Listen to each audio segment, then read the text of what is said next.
Kagagaling lang ng lalaking ito mula sa serbisyo militar. Buong panahong naghintay ang girlfriend niya para makita siya sa wakas. Pero ayun, tama nga naman ang prioridad ng lalaking ito. Halos hindi man lang siya tingnan at dumiretso agad sa kwarto niya. Dahil naghihintay doon ang bago niyang gaming capsule. Bago siya sumali sa hukbo, siya ang #1 hardcore player sa isang napakahirap na laro. Isa na kalaunan ay isinara. Pero ngayon, may bagong kaparehong laro na kalalabas lang at sabik na siyang tingnan nito.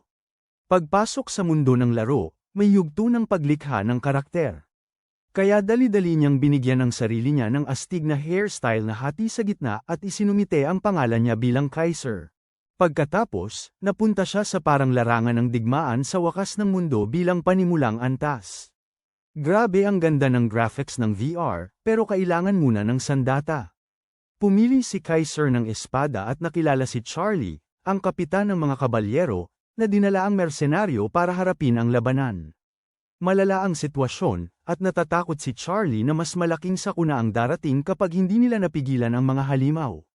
Agad silang sinalubong ng mga pana at mga hayop na mandirigma, pero bago pa matapos ng kabalyero ang kanyang sinasabi, sumugod na si Kaiser at winasak ang lahat ng nilalang na nakikita niya. Kahit baguhan siya sa larong ito, pinapahirapan niya ang mga nilalang na mukhang hina at pinabalik sila sa gubat.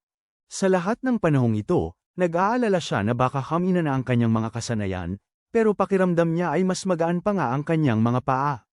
Tinitigan siya ng kapitan ng mga kabalyero, na nagbubukas ng sistema ng pagpabor sa laro gaya ng dati.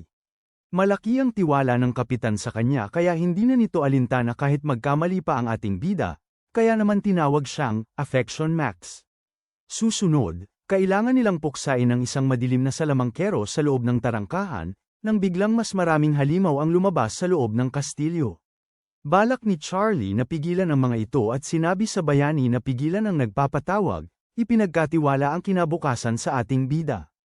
Kahit si Kaiser ay gulat na sumugod ang kabalyerong ito para labanan ang mga halimaw. Sa halip, inaasahan siyang tulungan kang talunin ng boss.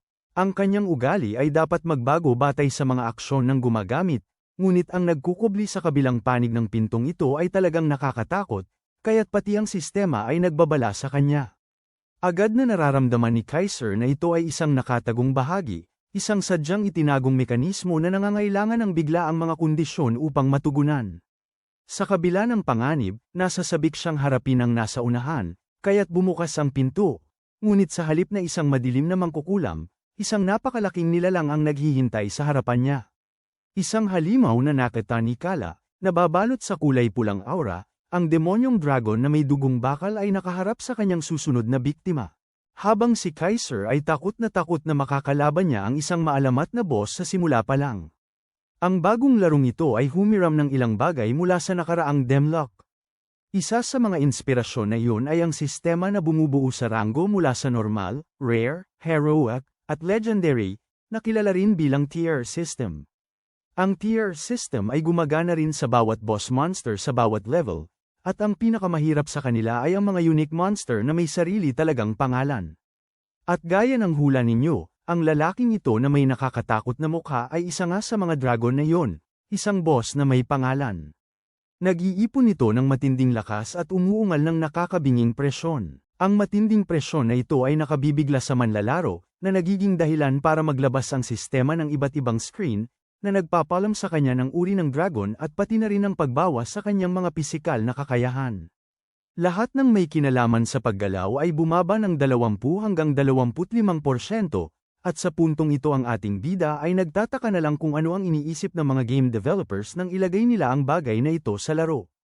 Ang tanging magandang bagay tungkol sa malaking butiki na ito ay isa itong boss monster na limitado ang galaw.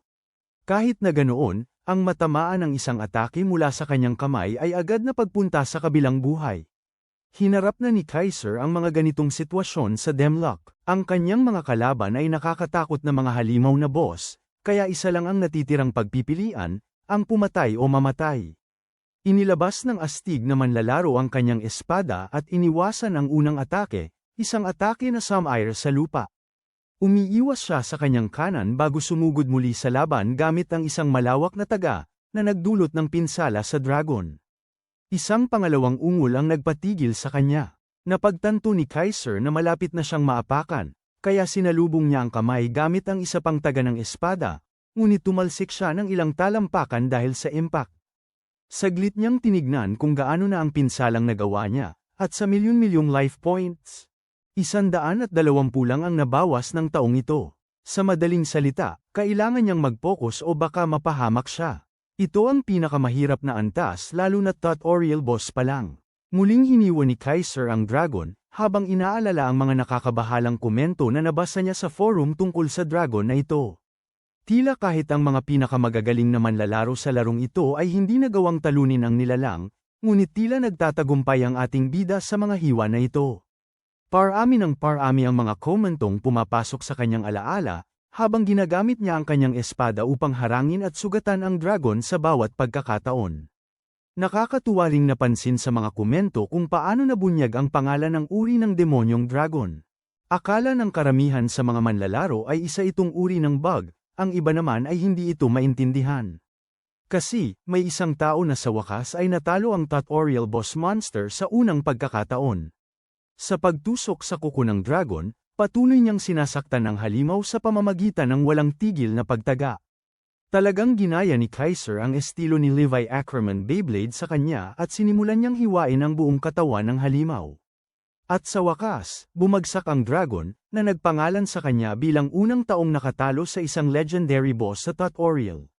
Makakatanggap siya ng gantimpala sa lalong madaling panahon, pero sa ngayon, si Kaiser ay hingal na hingal at ubos na ubos ang lakas, inis na inis kung gaano kitigas ang ulo ng boss na ito. Hinugot ang kanyang espada, nakatuon siya sa detalye na siya ang unang manlalaro na nakapatay sa boss, higit pa sa ilan sa kanyang mga dating kaibigan. Akala pa nga nila ay hindi matatalo ang halimaw sa yugto ng tutorial. Ngunit sa ngayon, interesado si Kaiser kung kamusta na ang kanyang mga kaibigan.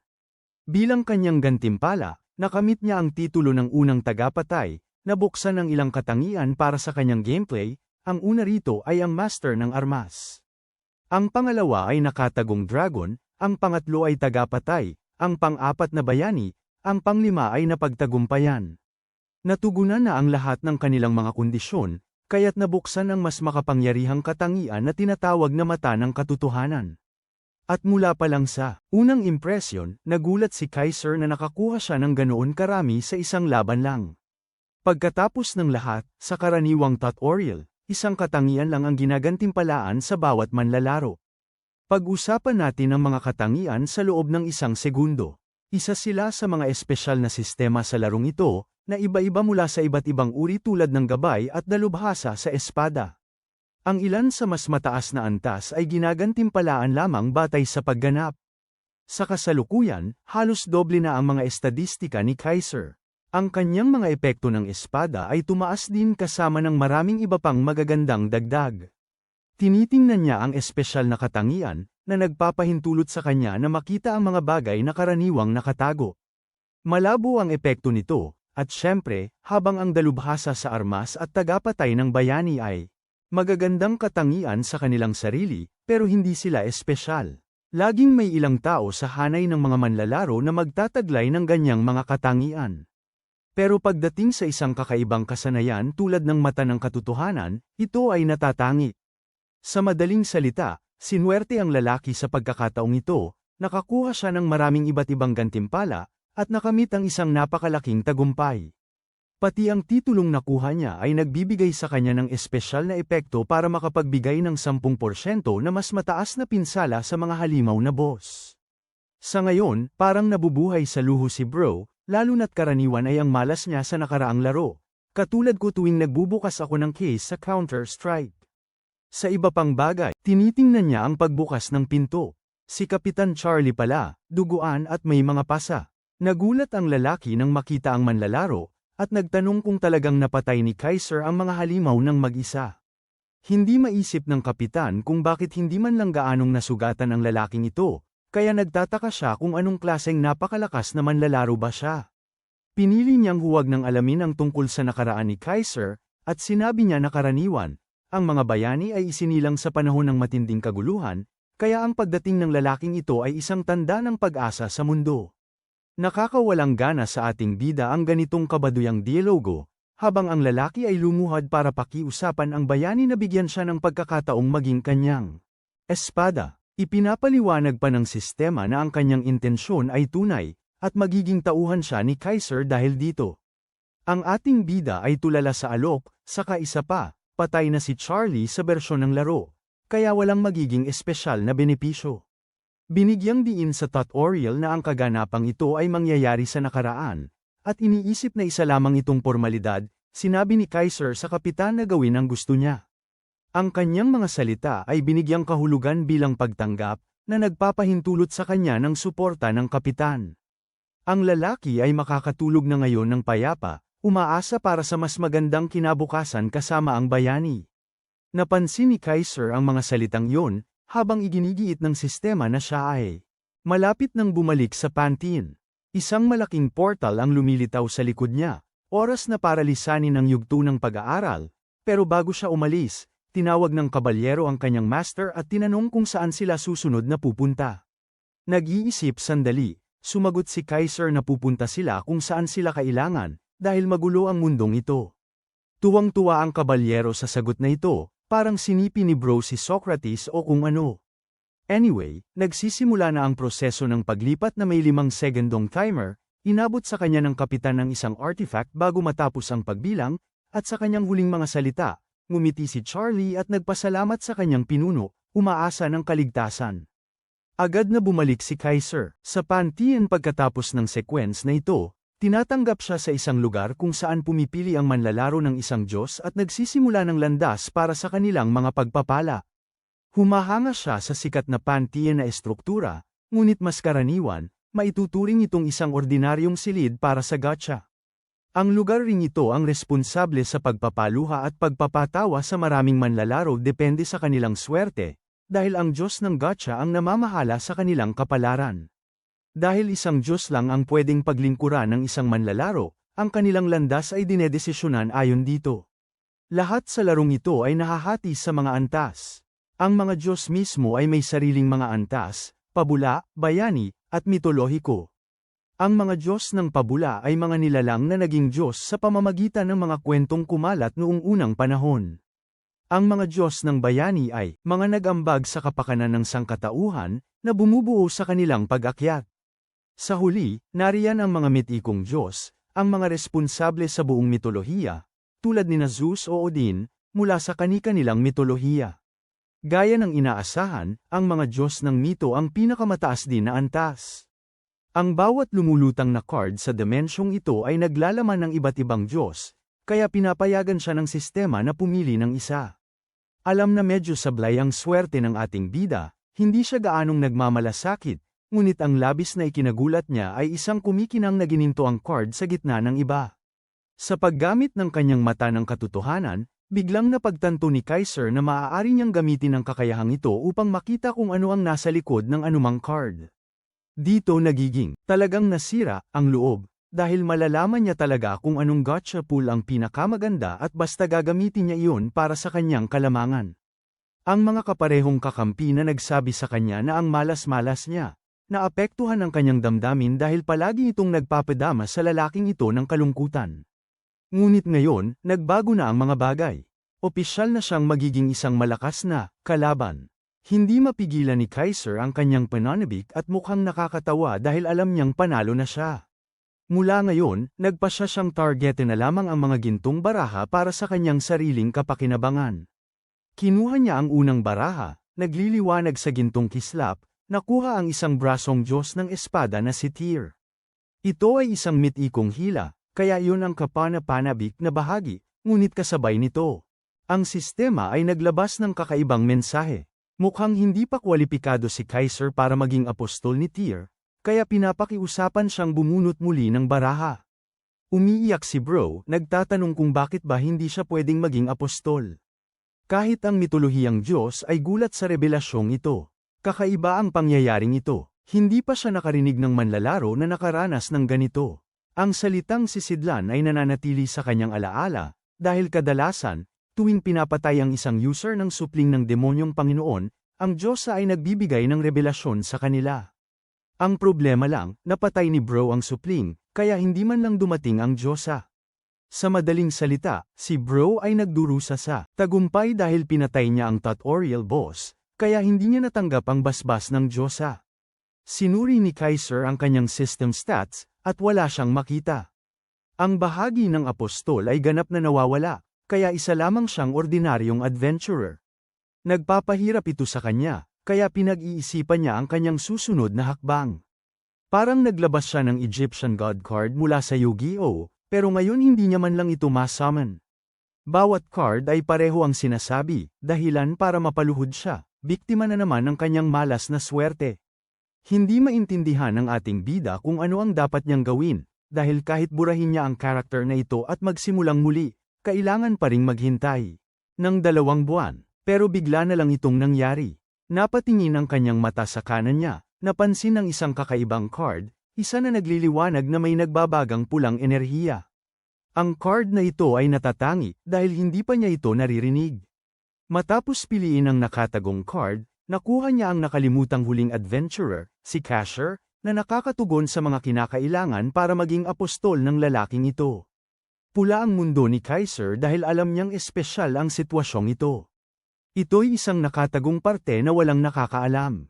Matapos kumpirmahin, idinagdag ng sistema ang kanyang klase bilang ang huling adventurer sa kanyang stat sheet, na nagpapahintulot sa kanya ng tulong mula sa huling mandirigma ng sangkatauhan, naglalagablab na pulang enerhiya na umiikot sa kanyang katawan, nagbubukas ng kakaibang kakayahan na gumamit ng mga skill. Anuman ang mga paghihigpit sa klase, na talagang nakakagulat na napakalakas. Kahit isang tabi ang pagkakaiba ng klase, kaya na ngayong paulit-ulit na gamitin ng ating bida ang kahit anong bagay mula sa kahit anong klase, kaya makukuha niya ang lahat ng kapaki-pakinabang na kakayahan na kailangan niya upang bumuo ng isang espesyalisadong puno ng kasanayan. Salamat sa mata ng katotohanan, maaari pa niyang malaman ang mga uri ng kasanayan na makukuha niya, at ang pagsasama-sama nito sa katangian ng dalubhasa sa armas ay mas lalo lamang siyang gagawing napakalakas. Dahil dito, ang taong ito ay magiging isang makapangyarihang dalubhasa, ang marunong sa lahat ng walang anumang natitirang kahinaan. Sa pagkumpleto ng proseso ng pag-unlad, balak ng sistema na i-teleport siya sa Avtartal sa loob ng 5 segundo. Nasa sabik si Kaiser at sa wakas ay mayroon na siyang dahilan para subukan talaga sa isang laro. Ngumingiti siya dahil ang kanyang kinabukasan bilang isang ranker ay muling nagliyab. Sa Avtartal, dumating kami sa lungsod ng mga simula, Ard. Ang mga manlalaro ay nagtatampo dahil sa pagkuha ng isang hindi magandang gacha, ngunit ang ilan sa iba ay ayos lang dahil hindi lamang labanan ang mga klase sa larong ito. Ang kapaligiran ay abala sa iba't ibang mga manlalaro, ngunit sa mga taong ito, naroon din ang mga scouter, ang mga lalaking nakasuot ng mga nakaaakit na suit. Sila ay aktwal na naghahanap ng mga talentadong miyembro para sa kanilang sariling mga guild, ngunit sa totoo lang, sila ay itinuturing na medyo nakakainis. Ang isa sa mga scout ay frustrated at gustong matugunan ang kanyang kota sa pagkuha ng mga miyembro, o kung hindi ay papagalitan siya ng kanyang boss. Ngunit kawili-wili, nakakita sila ng lalaki sa malayo na maaaring magustuhan nila. Sa isang sulyap, akala nila ay nababaliw na ang bata, at walang saysay na kunin siya sa trabaho. Habang dumadaan sila sa kanya, hinahangaan naman ni Ard ang isang bagong gamit na ikinabit niya, ang kwintas ng dugo at kasunduan. Isa itong gamit na pangbayani na may iba't ibang opsyon na magagamit. Muli, pakiramdam ng lalaking ito na siya'y pinaliliguan ng swerte. Sobrang sarap ng pakiramdam. Biglang lumabas ang isang notification, isa itong paglilinis ng goblin, ang unang misyon na kailangan niyang harapin bilang isang manlalaro. Ngunit hindi lang siya, inutusan din ng iba na talunin ang 40 goblin bilang isang misyon sa Pangangaso. Tuwang-tuwa ang lahat, habang ang biguteng unano na nagngangalang Hunter Dante ay ipinapaubaya sa mga manlalaro ang pagpatay sa mga duwende para sa kanya. Agad, ang unang naisip ng mga manlalarong ito ay maghanap ng mga miyembro para bumuo ng grupo. Napansin ito ni Kaiser, sa katunayan may isang grupo pang ang lumapit sa kanya, na nagpapahayag ng kanilang kagustuhang magpalakas hanggang level 12. May isang arc arrow at isang mago, at mukhang mababait sila sa kanilang itsura. Karaniwan, mas madali ang Pangangaso kapag grupo kayo, at nakakatulong din ang anumang dagdag na karanasan, kaya't kailangan ng pagbuo ng grupo sa larong ito. Sa isipang yun, pumayag si Kaiser na sumali sa kanila, at nabuo ang Shield Best Party. Sa ilalim ng pangalan ng leader, isa sa mga manlalaro ay nagtatanong kung fan siya ni Kaiser dahil ginamit niya ang pangalan nito, yung dating numero 1 sa Demrock dati. Akala nila ay isa siyang tagahanga ng ranker kaya ipinangalan niya rin ang kanyang sarili, hindi nila alam na ang batang ito ay ang tunay na Kaiser. Parang tinanong mo si Michael Jackson kung siya si Michael Jackson. Basta, sabik ang grupo na magmadali at mag-level 12, maging ang ating bida ay gustong gawin iyon. Nag-spawn kami sa kanilang misyon, kung saan pinapabagsak ni Shield Best ang isang goblin para pahinain ito, at pagkatapos ng unang matagumpay na atake, sinabi niya sa lahat na umatake rin. Ang mamamana at ang mage ay pinakawalan ang kanilang kani-kanilang mga tira, na dumaan ng napakabilis sa kanilang kaibigan at agad na pumatay sa berdeng duwende. Nang bumagsak ang unang nilalang, natakot ang iba, pero nagpatuloy pa rin sa pagsugod na parang mga loko. Sinusubukan nilang pahinain ang depensa ni Shield Best, habang nag-aalala ang kanyang mga kaibigan sa mga matitinding atake na natatanggap niya. Hinimok sila ng leader ng grupo na atakihin agad ang mga duwende habang pinipigilan niya ang mga ito, maliban sa isang problema, pareho silang naka-cooldown. Dahil abala sila, sumali ang ating bida sa laban mula sa itaas. Sa mismong sandaling yun, kumilos ang lalaking ito ng isang malawak na swing, na tumapos sa duwende sa isang bagsak. Ang kanyang liksi ay napakalupit kaya kahit na nagulat ang iba, itinanim ni Kaiser ang kanyang mga paa sa lupa bago sumugod pabalik sa kawa na parang isang missile. Mabilis niyang nilusob ang ilang mga goblin, na pinatay silang lahat ng sabay-sabay habang nakakamit ang papuri ng kanyang mga kasamahan. Kahit ang pinuno ng koponan ay napahinto sandali at nagpasalamat sa kanya sa kanyang kamanghamanghang pagganap, naniniwalang malalagpasan nila ang pagsubok ng mabilis. Isang maliit na problema, sa harapan mismo, isang buong grupo ng mga goblin ang dumating. Ang mga maliliit na berde at masasamang ito ay naghihintay ng pagkakataong umatake, habang hinihimok sila ng pinuno ng koponan na umatras. Maliban na hindi alam ng ating bida kung ano ang ibig sabihin niyan, dahil handa siyang sagupain ang lahat. Lamusong siya sa usok, tuwang-tuwa ang mga goblin, akala nila ay libreng biktima ang makukuha nila, habang ang lalaking ito ay sumusulpot sa itaas, nakakatakot ang tingin sa kanila na parang mismong demonyo. Sa una ay tila payapa, ngunit pagkatapos ay nagkaroon ng literal na pagsabog mula sa kinalabasan ng laban. Ito ay nagbabalik sa atin sa isang usapan na ibinahagi ni Kaiser sa kanyang dating kaibigan, na nagtanong kung bakit lagi siyang napapasok sa pinakamahirap na laban. Hindi maintindihan ng ating bida ang ibig sabihin ng pagiging pabaya, habang ipinapaliwanag ng kanyang mga kaibigan na lagi siyang unang sumusugod para harapin ang kahit anong boss fight o malalakas na halimaw. Ang top ranker ay sumagot lang na lagi naman niyang natatalo ang bawat banta, baliwala sa kanya ang panganib. Ang pagiging padalos-dalos ay isang konsepto na hindi alam ng lalaking ito, dahil bagamat mukhang mapanganib sa iba, pinahihina ang kanilang loob na harapin ang laban na may ganoong panganib. Si Kaiser ay kabaligtaran. Alam mo, ang lalaking ito ay wala sa panganib, siya ang panganib, at hindi niya ito itatago para ipaalam sa iyo iyon. Palagi siyang lumalaban ng may metodo, alam na sa bawat pagharap ay mananalo siya. Ang pagsabog kanina ay nangyari dahil sa isang skill na tinatawag na smash na ginamit niya. Tumama si Kaiser ng critical hit sa mga Green Goblin at hindi sa Spider-Mankind. Sa natitirang isang nagbabantang Dark Goblin, umatras si Kaiser para targetin ang pangunahing banta, alam na yun ang pinakamainam. Unahin ang mga kalaban na nasa malayo. Sa kanyang pagtalon, hinihiwa niya ang ilang mandirigmang may armas na nakaharang.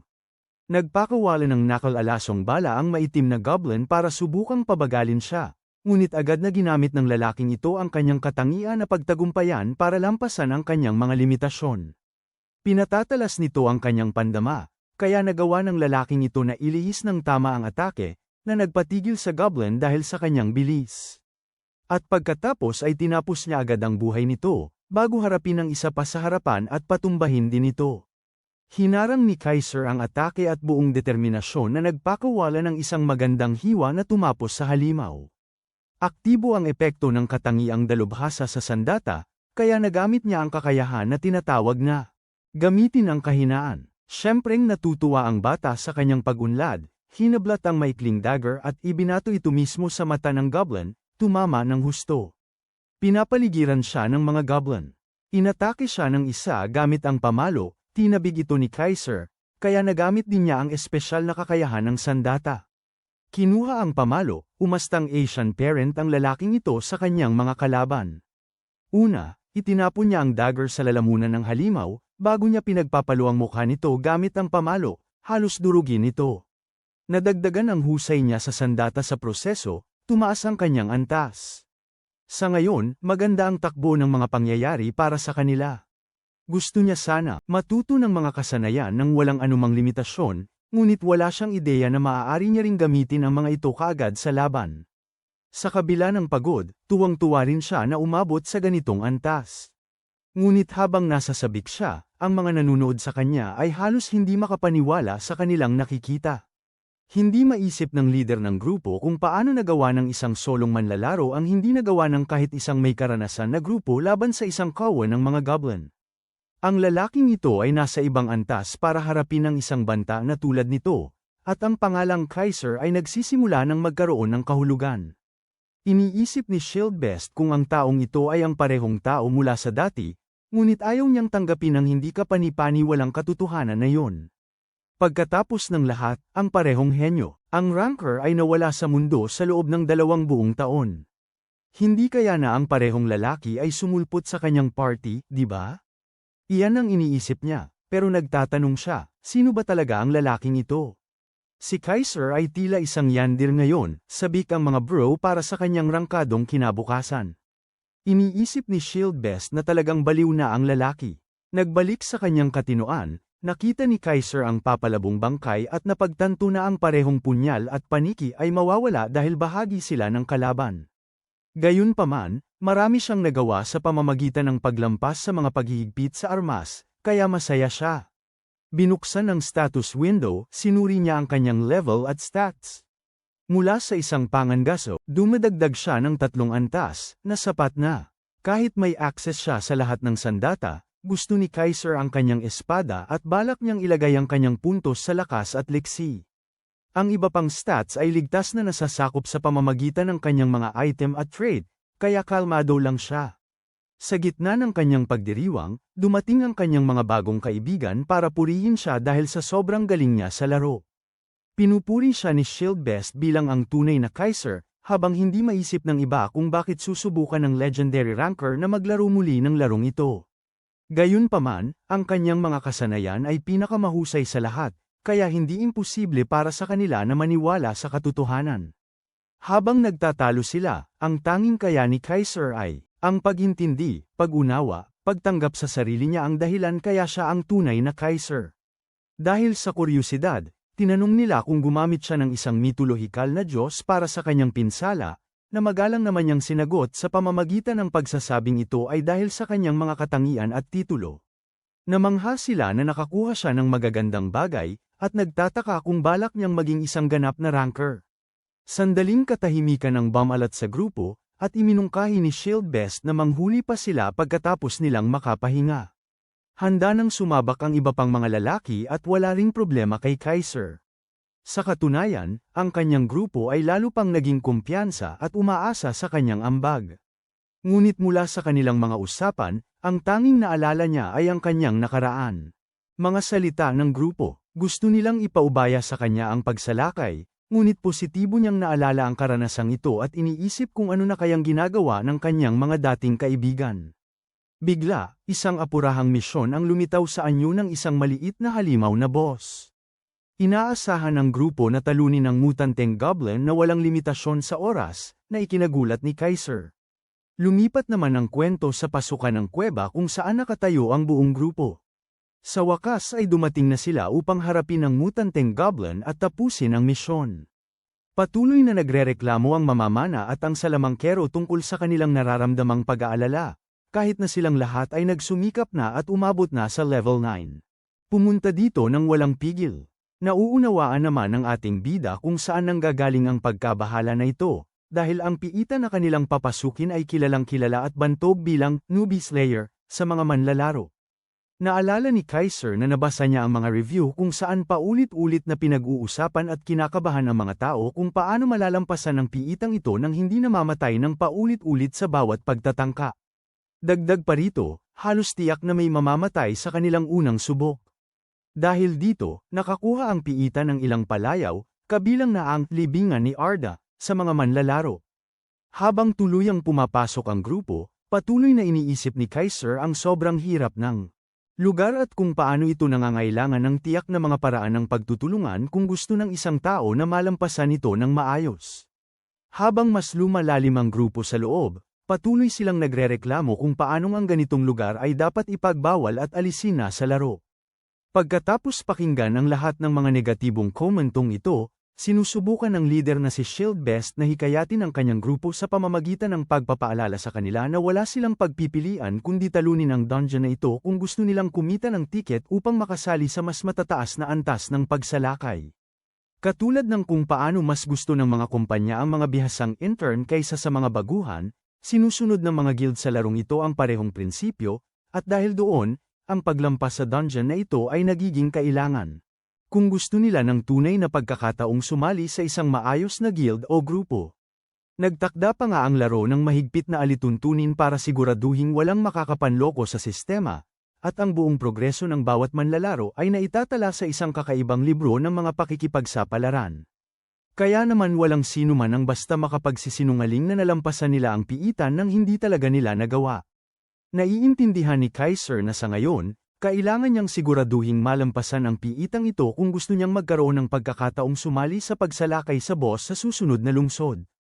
Ang boss sa loob ng piitang ito ay si Ard, at bagaman posibleng umabante nang hindi siya natatalo dito, hindi papayagan ng boss sa susunod na lungsod ang sinuman na magpatuloy maliban kung siya ay mapatamba.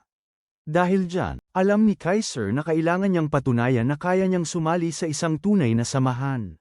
Di nagtagal, narating ng grupo ang pinto, at sa likod nito naghihintay ang kilalang Ard.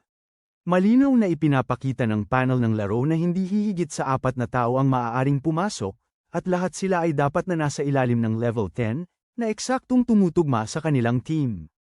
Tinanong ni Kaiser ang grupo kung handa na ang lahat, at agad namang sinabi ni Eubank na handang-handa na siya at dumaan na sa estratehiya ng higit sa 10 beses. Inilunsad ng leader na si Shieldbest ang quest, at tinanggap ito ng lahat ng walang pag-aalinlangan. Bumukas ang tarangkahan at pumasok sila sa tirahan ng Goblin Warrior na si Ard, habang inihahanda ni Kaiser ang kanyang sarili para sa bumalik sa aksyon dahil matagal na rin mula noong huli niyang ipinakita ang kaya niya. Doon mismo, lumitaw ang halimaw na boss na may nakakalokong ngiti sa mukha.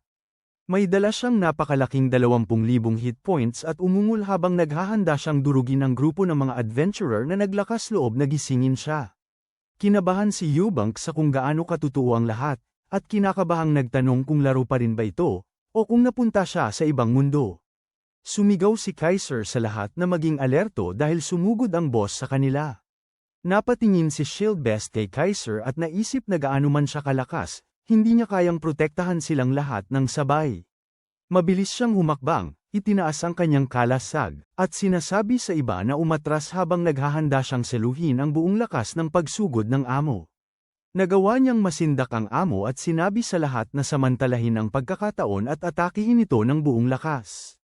Gayunpaman, mabilis na nakabawi si Ard na goblin at sumugod para sa ikalawang atake. Iwinasiwas nito ang kanyang espada, ngunit nagawa itong harangin muli ng tank gamit ang kanyang kalasag habang pinapagana ang kanyang proteksyon na katangian, na nagpapataas ng kanyang depensa at tibay hanggat nasa likod niya ang kanyang mga kasamahan. Nakikita si Kaiser na lumilipad habang walang kahirap-hirap na hinihiwa ang goblin ng paulit-ulit. Sumigaw ang goblin at umatras.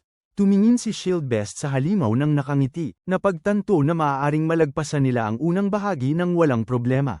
Maya-maya, sumigaw si Target ang ulo, sinasabi sa kanya na paparating na ang pattern. Hindi makapaniwala ang Shield sa kanyang naririnig dahil sa pagkakaalala niya, kailangan nilang ibaba ang buhay ng goblin sa kalahati para mangyari yun.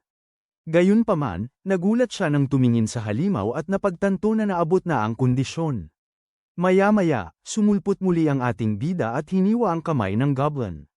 Nakangisi pa rin siya at sinabing tinapos na niya ang pattern. Lumipat ang kwento sa nakaraan kung saan ini-interview si Kaiser. Tinanong siya ng babae tungkol sa sikreto sa likod ng tagumpay ng kanyang grupo dahil nalampasan na nito ang mga boss at dungeon na mahirap hawakan. Ang ating bida ay casual na sumagot na ang ginagawa lang nila ay manatili sa kung saan sila magaling. Naalala ng tagapanayam ang komposisyon ng grupo na may 4 na papel kabilang ang tank, D-pass, tagapagpagaling, at suporta. Binanggit niya na parang kulang ang grupo ni Kaiser sa papel ng tank at tinanong kung paano posible ang mga pagsalakay kung wala ito. Inamin ni Kaiser na ang mga tank ay mahalagang bahagi ng anumang grupo, lalo na pagdating sa pagpigil sa pattern ng boss. Gayunpaman, ibinunyag niya at ikinagulat ang babae sa pagsasabing siya ang nag-aasikaso sa papel na yun mismo.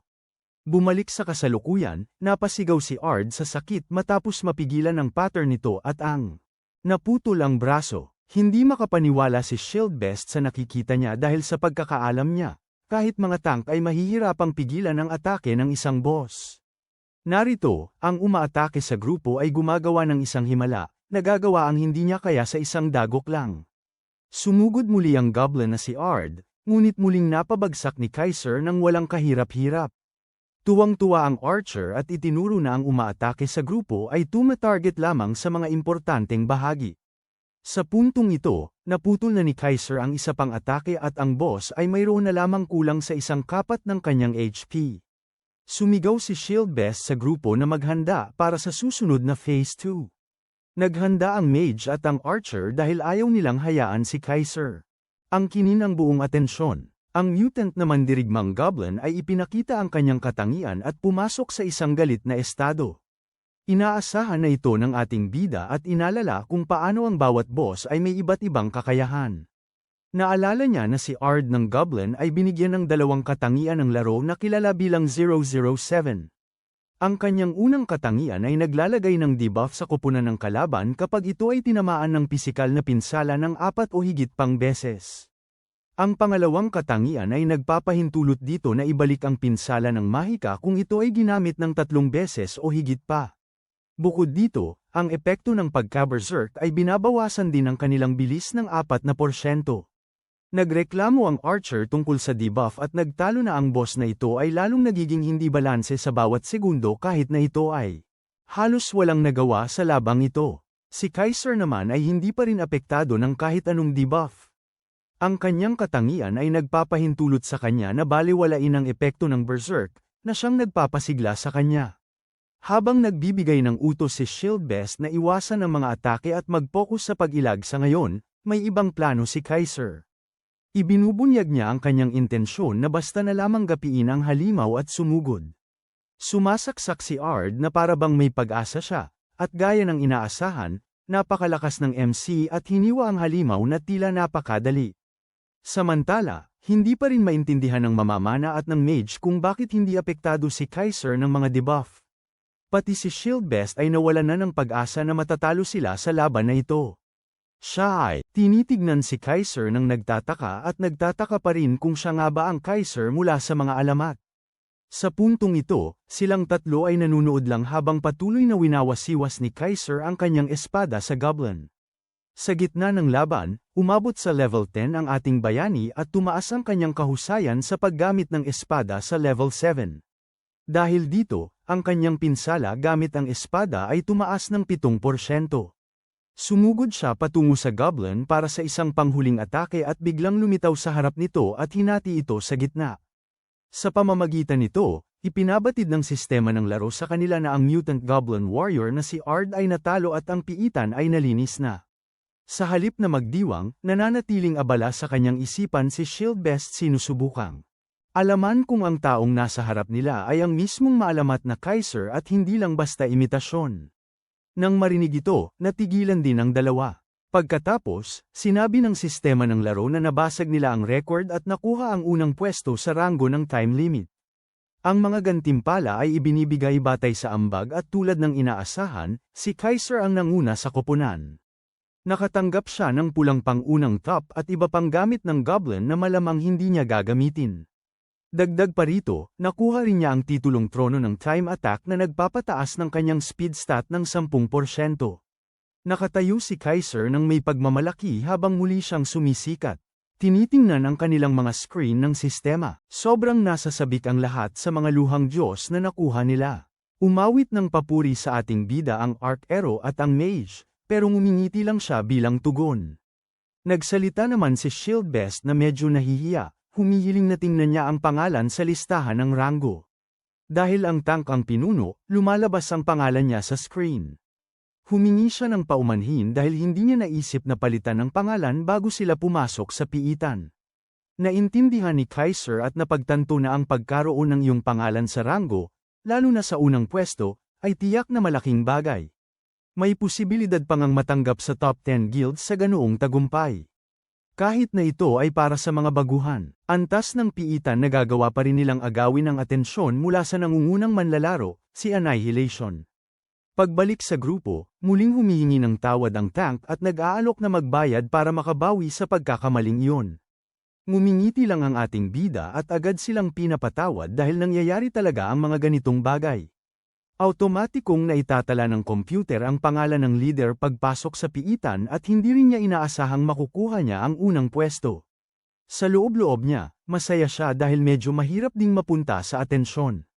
Higit sa lahat, ang pinakamahalaga rito ay ang mga gantimpala, ang warrior set.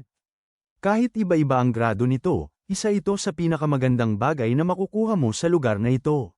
Dahil literal niyang nakuha mga piraso ng bawat grado, iniisip ng ating bida na walang paraan na masisira ng pangalan ng ranggo ang kanyang kalooban. Nakita ang nakabaluktot ng ngiti sa mukha ni Kaiser, nagtanong ang tank kung okay lang ba talaga ito. Binaliwala lang ito ng ating bida at sinabihan silang mag-relax. Pagkatapos, nagsimulang magpapabida sa kanya ang grupo dahil sa pagiging hindi makasarili, hanggang sa inanunsyo ng sistema na malapit nang magsara ang piitan. Binanggit ni Shield sa kanyang kasamahang mamamana na akala niya noong una ay sobra-sobra ang mga chismis tungkol kay Kaiser. Ngunit ngayon, lubos na niyang naiintindihan kung anong klaseng dakilang tao talaga siya. Napansin ng ating bida na nakatayo pa rin doon ang grupo at tinanong kung gusto pa ba nilang manatili sa piitan. Iyon ang gumising sa kanila, ng kanilang mga iniisip at agad silang tumakbo papunta sa portal. Pagbalik sa nayon, tinungo nila ang alchemist sa likod ng eskinita. Pumasok ang grupo sa tindahan at namangha sa laki ng pagkakaiba ng itsura nito sa loob. Napansin ni Kaiser ang nakakubong figura na nakatayo sa likod ng counter at naisip niya na siguradong si Kolda ang alchemist. Dahil sa nakita nilang masamang aura nito, nagkaroon ng agam-agam ang lahat tungkol sa misyon. Sinimulan silang asarin ng alchemist at tinanong kung sumuko na sila at pinaalalahanan na kailangan pa niya ng maraming dugo para sa kanyang pananaliksik. Pagkatapos, inihampas ng ating bida ang vial ng dugo sa counter na ikinagulat niya dahil hindi pa man din. 40 minuto na, nakikita ang kumpiyansa sa grupo, ang alchemist ay nagsimulang mamula na parang batang babae. Ipinapalam ng system kay Kaiser na nakatanggap siya ng ilang ginto at isang singsing na pilak na gawa ng lalaki. Dahil doon, nakumpleto ang quest at maaari na silang lahat lumipat sa pangunahing kontinente. Lahat ay nagsimulang magdiwang na parang nanalo sila sa loto. Pagkatapos ay lumabas sa screen ang isang bagong notification na nakakuha rin si Kaiser ng espesyal na regalo mula kay Kolda. Itinatago niya ito para sa ibang pagkakataon at sa halip ay binuksan ang low-grade skill ticket reward. Ang screen ay nagsimulang maglabas ng kakaibang liwanag at mga card na lumulutang palabas na pumupuno sa silid. Gamit ang kanyang kakayahang, Eye of Truth, napagtanto niya na karamihan sa ang mga baraha ay talagang napaka-ordinaryo lang. Tapos nakita niya yung kakayahan na, Charge and Slash, yung mismong ginamit niya noon sa mga bato. Naalala ni Kaiser na ang loterya ng ticket ay nagbibigay ng random na kakayahan, mula sa pangkaraniwan hanggang sa napakabihira. Maya-maya, biglang lumabas ang mensahe na magsasara na ang sistema sa loob ng ilang segundo. Nabigla ang ating bida. Nakalimutan niya ang limitasyon sa oras para hindi maadik ang gumagamit sa laro o magutom hanggang sa mamatay. Hindi makapaniwala si Kaiser na lumipas na ang 10 oras. Tinitingnan niya ang mga baraha at nagmadaling pinagsasama-sama habang nagbibilang pababa ang sistema. Pagpindot niya sa screen, biglang pinilit ng sistema na Lal Arrow ay isasara na. Pagbalik sa totoong buhay, ilang sandali siyang nagpoproseso sa nangyari, tapos sumigaw siya sa inis na parang may sumipa sa kanya. Kinabukasan, kumalma siya pagkatapos makatulog ng mahimbing at nagpas siyang bumalik sa makina. Pagka-online niya, ang una niyang ginawa ay buksan ang sistema, naalala niya na may nakita siyang gintong liwanag. Nawala ang gana niya nang makita niyang hindi pala legendary grade ang card at naisip na paubos na ang swerte niya. Napaisip siyang muli nang makita niyang nakuha niya pala ang abilidad na backstab.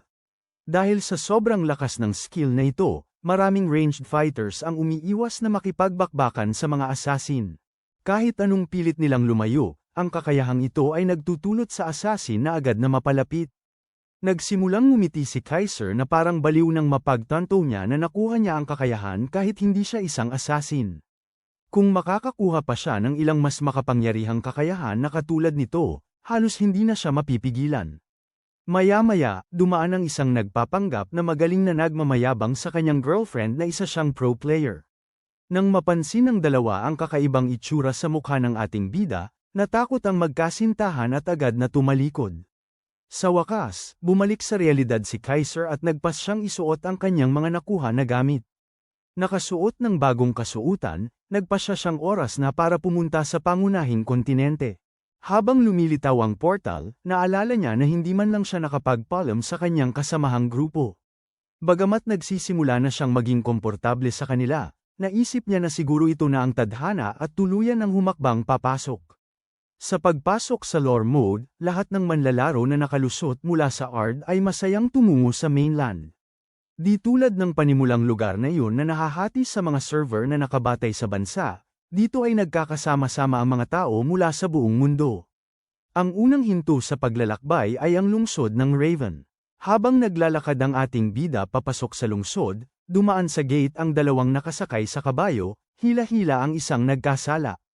Ipinapalam sa kanya ng system na may mga bagong lugar at trabaho na nabuksan, pero ang kanyang tapos na ang proteksyon para sa baguhan.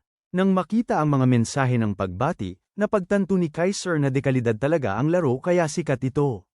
Isang palakaibigang NPC na mataba ang lumitaw at nag-alok sa kanya ng libreng beer. May lumitaw din na iba na nag-aalok ng libreng gamit kaya napaisip siya ng malalim. Sa huli, nabalik siya sa realidad at sinabi sa sarili na pwede niya gawin ang lahat ng ito mamaya. Nagunat siya ng braso at nag-isip kung saan siya pwedeng manghuli ngayon. Maya-maya, abala na siya sa pagtamba ng mga halimaw sa labas ng lungsod. Ang set ng mandirigma ay nagbibigay sa kanya ng dagdag na pinsala laban sa mga goblin pati na rin ang mga pansamantalang dagdag na lakas. Gamit ang kanyang abilidad na mabilis na pag-atake, sumugod siya sa mga halimaw at ginawa silang pira-piraso. Bukod pa rito, sa bawat halimaw na kanyang natalo ang kanyang malaking espada ay lalong lumakas. Ang sandata ay sobra na talagang malakas sa simula pa lang pero ang katotohanan na patuloy itong lumalakas ay nagpapasaya sa kanya ng sobra. Pagkakita sa kanyang abilidad sa screen, napagtanto niya na malapit na rin ang susunod na antas. Bigla namang humandar ang kanyang abilidad na mata ng katotohanan at nakita niya ang isang taong nagtatago sa mga halaman. Ang nagtatagong masamang loob ay nagsimulang maglaway nang makita ang gamit ng mandirigma at inisip na jackpot na siya. Hindi na makapaghintay pa, sumugod siya gamit ang kanyang kutsilyo pero madali lang itong naharang ni Kaiser. Tuluyang naglaho ang kanyang pagbabalat kayo at tinitigan siya ng ating bida na may nakakatakot na aura. Lumundag pa atras ang lalaki sa takot, at sinisigawan ang mga tauhan niya na umatake na. Biglang may isang mamamana na nagpapana kay Kaiser pero parang papel lang itong nababali. Sumugod naman ang isa pang lalaki na may palakol pero nasangga lang ang atake niya na parang isang hamak na karaniwang tao. Pagkatapos ay hiniwan ng ating bida ang katawan ng masamang loob habang napagtanto ng dalawa pa na nagkamali sila ng kinalaban. Agad tumakbo ang duwag na assassin pero hindi siya nakalayo dahil sumulpot si Kaiser sa harap niya at tinanong kung nawawala ba ang kanyang mga magulang. Naalala ni Kaiser kung paano nagkaroon din ng mga player killer na ito sa nakaraang laro. Halos lahat ng laro ay mayroon nito. Kahit ang hari ng mga laro na Sword Art Online ay mayroon ding ganitong klaseng mga hamak na duwag na magnanakaw sa iba o ginagawa lang ito para masiyahan sa pagpatay sa kanila. Meron din ito sa larong Goes at kilala sila ng ating pro gamer bilang noob hunters sa halip na player killers o PK. Bumabalik ang kwento sa laro kung saan nakatayo ang ating bida sa harap ng manok na halos maihina sa pantalon. Naguguluhan ang bagong PK kung paano nagamit ng isang tila ordinaryong swordsman ang backstab na dapat ay sa isang assassin pero bago pa niya malaman ang misteryo sa likod nito, napatay na rin mismo ang assassin boy. Pinapatay din ni Kaiser ang kanyang mga kasamahan na may mga kakatwang pangalan tulad ng Not Your Mom. Sa halip na ituring si Kaiser bilang isang kriminal, at pagbibigay sa kanya ng parusa, napagtanto ng AI ng laro na ang ginawa niya ay pagtatanggol lamang sa sarili. Gayunpaman, matapos harapin ang mga baguhan na pamatay na ito, naalala ng ating bayani ang mababait na kaibigan niya sa Arda. Pagkatapos ay itinago niya ang kanyang mga gamit upang maiwasan ang atensyon ng ibang mga manlalaro na pumapatay at tumuloy para tapusin ang ibang mga misyon. Sa maikling panahon, nagawa ng lalaki na tapusin ang maraming misyon at umakyat sa antas 17, na nagbubukas ng kanlurang pintuan para sa kanya. Agad-agad na pumasok si Kaiser sa pintuan at nagtungo sa kagubatan sa kanluran ng Raven. Habang papunta siya dito, binalaan pa siya ng mga NPC tungkol sa kung gaano kadelikado ang lugar na ito para mangaso at kailangan niyang tumakbo kung sakaling makita niya ang sarili na. Napagtanto ng ating bayani na ang nakakasukat na kapaligiran dito ay nagmumula sa Mason-Sing kakahuyan at sa napakalaking mga insekto na nagkukumpulan, kasama pa ang mga duwending nagbabalak at nagpaplano ng mga pananambang. Base sa kanyang nalaman, ang lugar na ito ay talagang mahirap harapin at ginawa ng mga manlalaro ang panuntunan na sinumang papasok ay dapat na may kasamang grupo ng 3 man lang. Dahil dito, ang lugar sa harap ng kanlurang tarangkahan ay punong-puno ng mga taong naghahanap ng iba para kumpletuhin ang kanilang grupo upang magkaroon sila ng pagkakataong makaligtas sa nakakatakot na lugar na ito. Habang ang ilan ay naghahanap ng mga atakador at matitigas, ang iba naman ay naghahanap ng mga tagapagpagaling. Ang mga tagapagpagaling, gayunpaman, ay isang klase na sa tingin ng karamihan ay pinakamahusay. Iniwasan dahil sa kung gaano nakakabagot at hirap silang i-level up.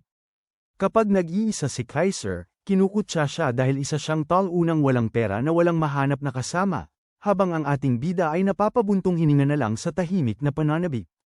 Doon, sa makapal na gubat, madali siyang sumusulong, sinusugod ang mga duwending nagulat sa biglaang pag-atake. Akala ng isang duwende na swerte siya at sumugod pero sablay at agad na napuruhan. Tinangka siyang pan-A ng isang duwending mamamana, pero mas matalino si Kaiser at itinapon ang kanyang malaking espada, na pumutol sa itaas na bahagi ng katawan nito. Kapag nawala ang kanyang espada at dahil doon ang mga epekto nito, akala ng mga duwende ay may pag-asa na sila sa wakas.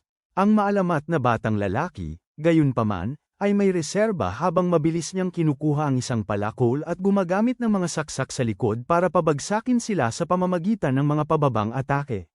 Mabilis niyang sinasalakay ang mga duwende isa-isa at tumataas pa ang kanyang kasanayan sa palakol ng isang antas. Pagkatapos niyang tapusin ang misyon sa mga duwende, nakakaramdam siya ng papalapit mula sa likod at nakita ang isang malaking alupihan na gumagalaw para punuin ang tiyan nito. Lumilipad ang mga ibon mula sa mga puno dahil sa biglaang kaguluhan. Lumundag si Kaiser sa ere na malapit na sa kanya ang unang alupihan. Nagpakawala siya ng isang matinding sigaw ng digmaan at iniindayog ang buong katawan niya para magbigay ng isang napakalaking suntok. Tumanggap ng malaking pinsala ang alupihan at lumipad palayo, ngunit sa mismong sumunod na sandali, bumabalik ito sa kanya bigla, at mukhang gustong gumanti. Agad na kumilos ang ating bida at napigilan ang atake. Kasabay nito, lumitaw ang isang palakol sa kanyang kaliwang kamay habang napapansin kung gaano kapangit ang nilalang sa malapitan. Sa isang malakas na swing ng palakol, naputol ang panga ng alupihan at 2 pang atake mula sa kanyang espada ay sapat na para tuluyang magwagi siya laban sa halimaw. Tumaas ang antas ni Kaiser at ipinapakita sa kanyang stat screen na tumaas siya ng 2 antas. Bulong niya sa sarili na ang pagpapataas ng antas ay hindi biro, pero sa ngayon ay maayos naman ito para sa kanya. Dahil natapos na niya ang karamihan sa mga quest, napukaw ang kanyang atensyon sa isang normal na quest sa mga quest sa Westgate. Inutusan siya na hanapin at bawiin ang nawawalang pendant ng isang babae, kaya naghanda siya dahil alam na niya kung saan ito naruroon. Sa daan, nasalubong niya ang ibang mga adventurer na nakapila at naghihintay ng kanilang pagkakataon. Agad na nakilala ni Kaiser ang isang puno bilang lugar kung saan dapat lumabas ang pendant. Samantala, sa likod, nagbubulungan ang mga tao tungkol sa haba ng pila at kung gaano katagal pa sila maghihintay. Sa gitna ng mga bulungan, narinig niya ang usapan tungkol sa parusa sa mga nanggugulo. Nagtatalo ang mga lalaki na marahil ay nararapat yun sa assassin dahil sa kanyang kapabayaan, at binanggit pa ng isa sa kanila na ang pangalan ng lalaki ay Kaiser. Maraming alarma ang tumunog sa ang ulo ng ating bida habang napagtatanto niyang may mali. Nagpatuloy sa pag-uusap ang mga lalaki, sinasabing tila nanloko, nagtaksil ang ating bida, na hindi nila maintindihan. Iniisip niya na walang dapat maniwala sa ganoong kahindik-hindik na haka-haka, ngunit sapat na ang usapan para maging alerto siya na maging maingat muna. Naiintindihan niya na ang isang mandirigma na gumagamit ng kasanayan ng isang asasin ay bihira, at ang pagkakaroon ng 6 na katangian ay mas pambihira. Hindi basta tatahimik ang mga guild at susubukan siyang kunin sa oras na malaman nila ang tungkol sa kanya. Gayunpaman, may mga baliw na mas gugustuhing patayin ang isang bihirang talento, lalo na kung sila ay mga nangungunang miyembro ng guild mula sa Demrock. Ang tanging panuntunan nila tila, upang magkaroon o sirain ang hindi maaabot. Kinukuha niya ang pendant mula sa kinalalagyan nito sa puno at ipinapaalala sa sarili na masyado pang maaga para sa anumang padalos-dalos na kilos. Balik malapit sa kanlurang tarangkahan, si Camila ay tuwang-tuwa nang matanggap ang kanyang pendant at nagpapasalamat sa ating bayani sa pagtulong sa kanya. Si Kaiser ay tumatanggap ng isang ginto, ilang XP points, at isang regalo mula kay Camila. Kasabay nito, tumataas siya sa level 20 at kumikita ng skill draw ticket bilang gantimpala. Binabanggit ni Camila na ang pendant ay ang kanyang pinakamahalagang bagay, ngunit handa niya itong ibigay kay Kaiser bilang gantimpala. Nagpapasalamat ang ating bayani sa kanya at sinasabi sa kanya na huwag itong mawala muli. Muling nagpapasalamat si Camila sa kanya, at habang siya ay ngiti, ang kakayahan ng ating bida na Max Affinity ay aktibo, kaya biglang tumaas ang affinity ni Camila. Ang biglaang pagtaas na ito ay ikinagulat pa ni Kaiser habang siya'y naglalakad palayo, at ipinaliwanag niya sa sarili na marahil tumaas ito ng sobra dahil bata pa si Camila.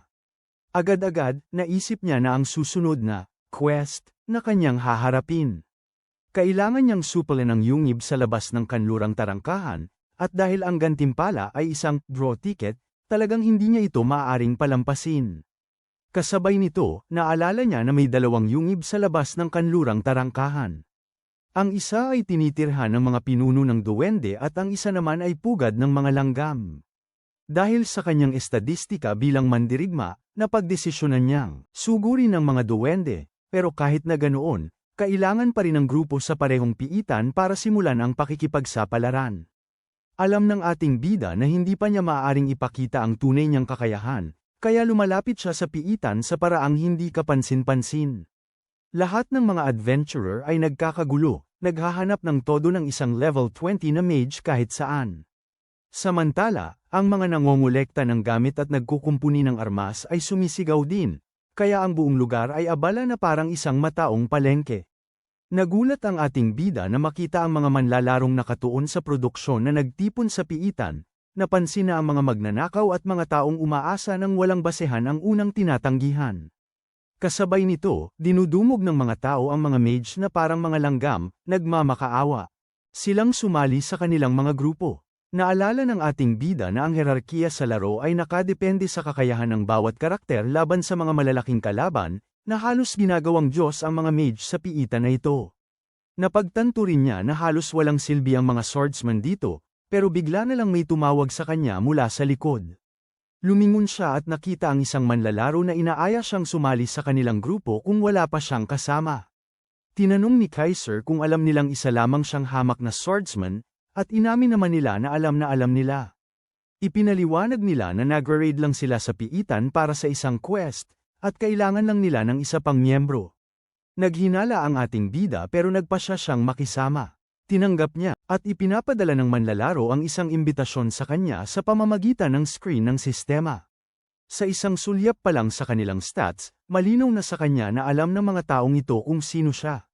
Bumabalik sa isip niya ang ilang minuto kanina, napansin nila siyang litaw na litaw sa karamihan, marahil dahil sa kanyang matingkad na pulang warrior armor set. Walang mga baguhan ang karaniwang naglalakad na nakasuot ng ganoon, na nagbigay kay Bastard Sword ng isang masamang ideya na akma sa kanyang username. Ang grupo ay dumiretso sa napakahirap na kuweba ng Goblin Chief, umaasa sa ilang sulok para bahagyang maliwanagan ang madilim na mga tunnel. Nagsisimula ang paglusob kapag napatumba nila ang unang Red Goblin Scout ng walang kahirapan. Isang notification ng sistema ang lumabas. Pataas, ipinaalam sa kanila na alam na ng pinuno ang kanilang presensya. Ang leader ng grupo at ang tank ay nagpapamalas ng kanilang lakas, ipinagyayabang ang kanilang matataas na antas. Ang ating bata ay talagang humanga sa kanilang malinis na pagtutulungan at malakas na pinsala. Hindi nagtagal, ang pinuno ng Goblin ay nagpadala ng mga karagdagang tauhan para harapin ang mga hindi inanyayahang bisita. Mula sa kung saan, dose-dosenang nagliliyab na pulang mata ang biglang lumitaw sa dilim, at ang mga pader ay umuuga habang isang nagmamadaling pulutong ang sumugod patungo sa kanila. Sa biglang pagiging mapagbigay, tinanong ng squad si Kaiser kung gusto niyang harapin ang alon ng mag-isa. Nangako silang tutulong kung may mangyaring masama. Sumingit ang batang mage, sinasabing ito ang perpektong pagkakataon upang subukan ang kanilang pagiging isa. Ipinapangako niya na siguradong sasaklawan niya siya kung may problema siya. Nakikita ni Kaiser ang mga senyales ng panganib kahit saan, pero hindi siya duwag na umaatres. Sumugod siya agad sa mga duwending hukbo gamit ang isang malinis na saksak, na parabang nagsasanay lamang siya sa paghiwa. Kinumpirma ang hinala ng leader. Sumisigaw ang mga karanasan ni Kaiser sa labanan na veterano siya, ibig sabihin, siya ang taong hinahanap nila.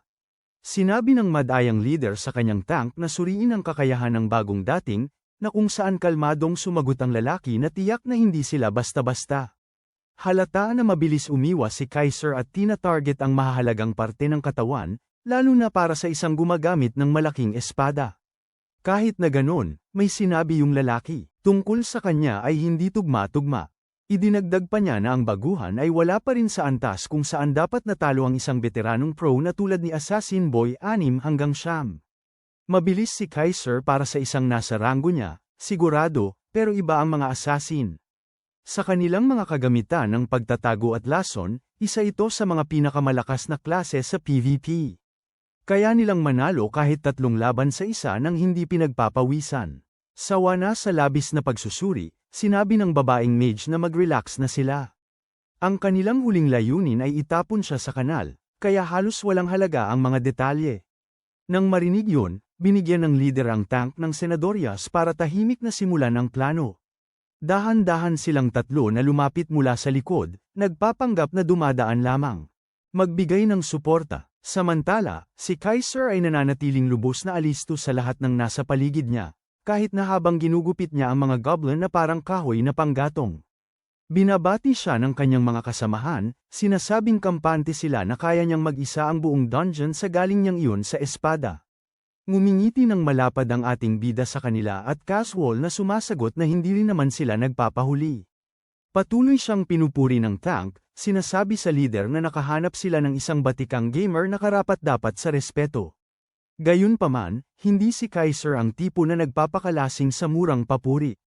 Sa isip niya, dalawa lamang ang dahilan kung bakit nila siya itinapon sa isang kawan ng halimaw na ganoon. Maaaring ginagamit nila siya bilang pain, nagpaplanong kunin ang kanyang mga gamit pagkatapos niyang mamatay. Pero sa ngayon, mukhang hindi pa sila handang kumilos. Iminungkahi ng pinuno na dapat silang magpatuloy. Hindi dahil sa kabaitan, kundi dahil hinihintay niya ang perpektong pagkakataon kung kailan ang ating bida ay pinakamadaling mawala. Nililinis ng grupo ang sunod-sunod na alon ng mga halimaw, pero kahit papaano ay palaging mintis ang tirang ng batang mage sa kanya. Pinagalitan siya ng pinuno dahil sa kanyang palpak na pagpuntirya, at walang kahihiyan niyang sinisi ang mga goblin dahil hamarang sa kanyang linya ng pagbaril. Ang tatlong gago ay hingal na, iniisip na sobrang swerte ni Kaiser.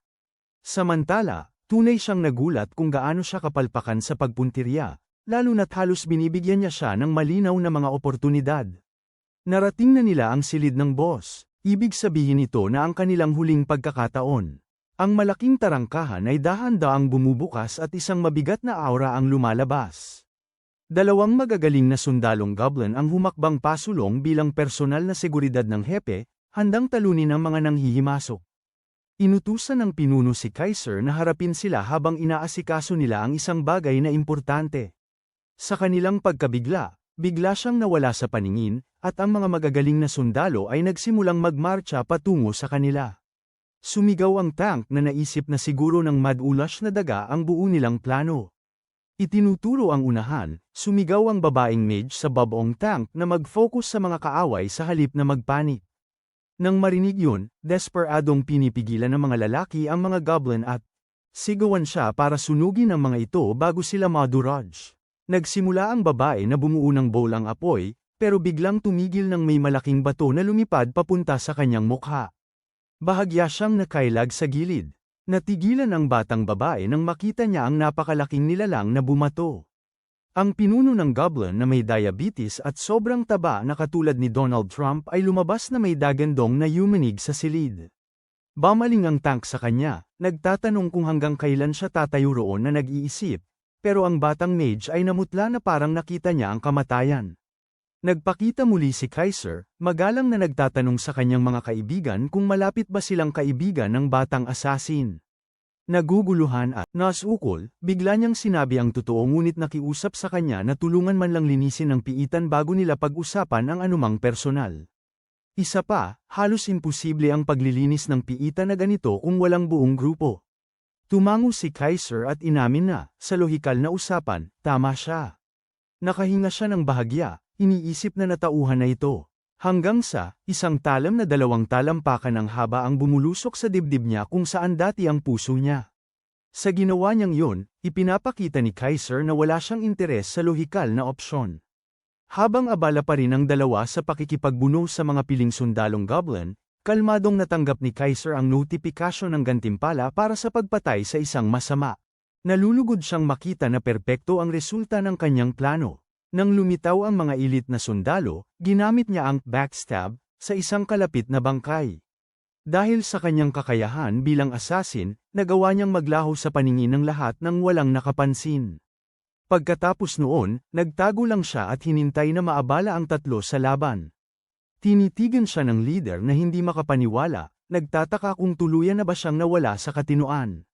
Sigurado bang seryoso siyang balak silang isama sa pagbagsak niya? Kalmadong sinabi ni Kaiser na hulaan ang kanyang personal na moto, na ikinainis ng lalaki na walang oras para sa mga bagtong. Pagkatapos ay inilabas niya ang isang dagger na kinuha niya kamakailan at ipinaliwanag ng malinaw. Hindi siya nakikipagtrabaho sa mga mapanirang sirang parasite. Nalaglag ang panga ng pinuno nang makilala niya ang punyal. Pag-aari ito ng batang assassin 6 hanggang 9, pero nasa kamay na ngayon ni Kaiser. Nakangisi ng malaki ang ating bata, natutuwa na nakikita niyang kilalang-kilala ng lalaki ang gamit ng kanyang kaibigan. Higit pa sa gulat, nagtataka ang pinuno kung bakit may dalang punyal ang isang swordsman. Ang isang punyal sa kamay ng gumagamit ng greatsword ay halos walang silbi gaya ng unggoy na may screwdriver. Pagkatapos ay tinanong ng pinuno kung paano plano ni Kaiser na mag-isa sa dungeon, matapos alisin ang 2 taong makakatulong sana sa kanya. Ang resistensya ng Goblin Chief sa pisikal na atake ay napakataas. Imposibleng mabawasan niya ito gamit ang maliit na punyal, kahit gaano pa katagal siyang mag-swing. Ngunit nagkibit-balikat lang si Kaiser at sinabing napakasimple lang ng kanyang estratehiya. Ang mga status effect tulad ng pagdurugo ay hindi binibilang bilang pisikal na pinsala, at iyon ang kanyang gintong susi sa isang madaling panalo. Nagsimulang sumigaw ang leader sa kanya, sinasabing imposibleng mag-isa lang na kaya ng pagdurugo ang isang high-rank boss. Nakangisi na parang may alam na hindi nila alam, kalmadong ipinaliwanag ni Kaiser na hindi siya gumagamit ng basta-bastang epekto ng pagdurugo. Sa sumunod na segundo, nakita ng leader na naglaho siya, para muling lumitaw ilang talampakan sa unahan. Bago pa man niya maproseso ang nangyari, biglang bumagsak ang kanyang health. Napakalaki ng agwat ng stats sa pagitan niya at ni Kaiser. Kapag mas malaki ang pagkakaiba sa stats, mas lumalakas ang kanyang pagdurugo. Parehong ang elite. Bigla na lang umubo ng nakakagulat na dami ng dugo ang sundalo at leader ng partido. Hirap na hirap at galit, isinusumpa ng leader ang babong disenyo ng laro na nagpaparusa sa kanya dahil lang sa mas mataas ang stats niya. Hindi naman kalakihan ang agwat ng antas. 4 na antas lang ang pagitan nila. Para tumindi ng ganito ang pagdurugo, may iba pang nakatagong dahilan.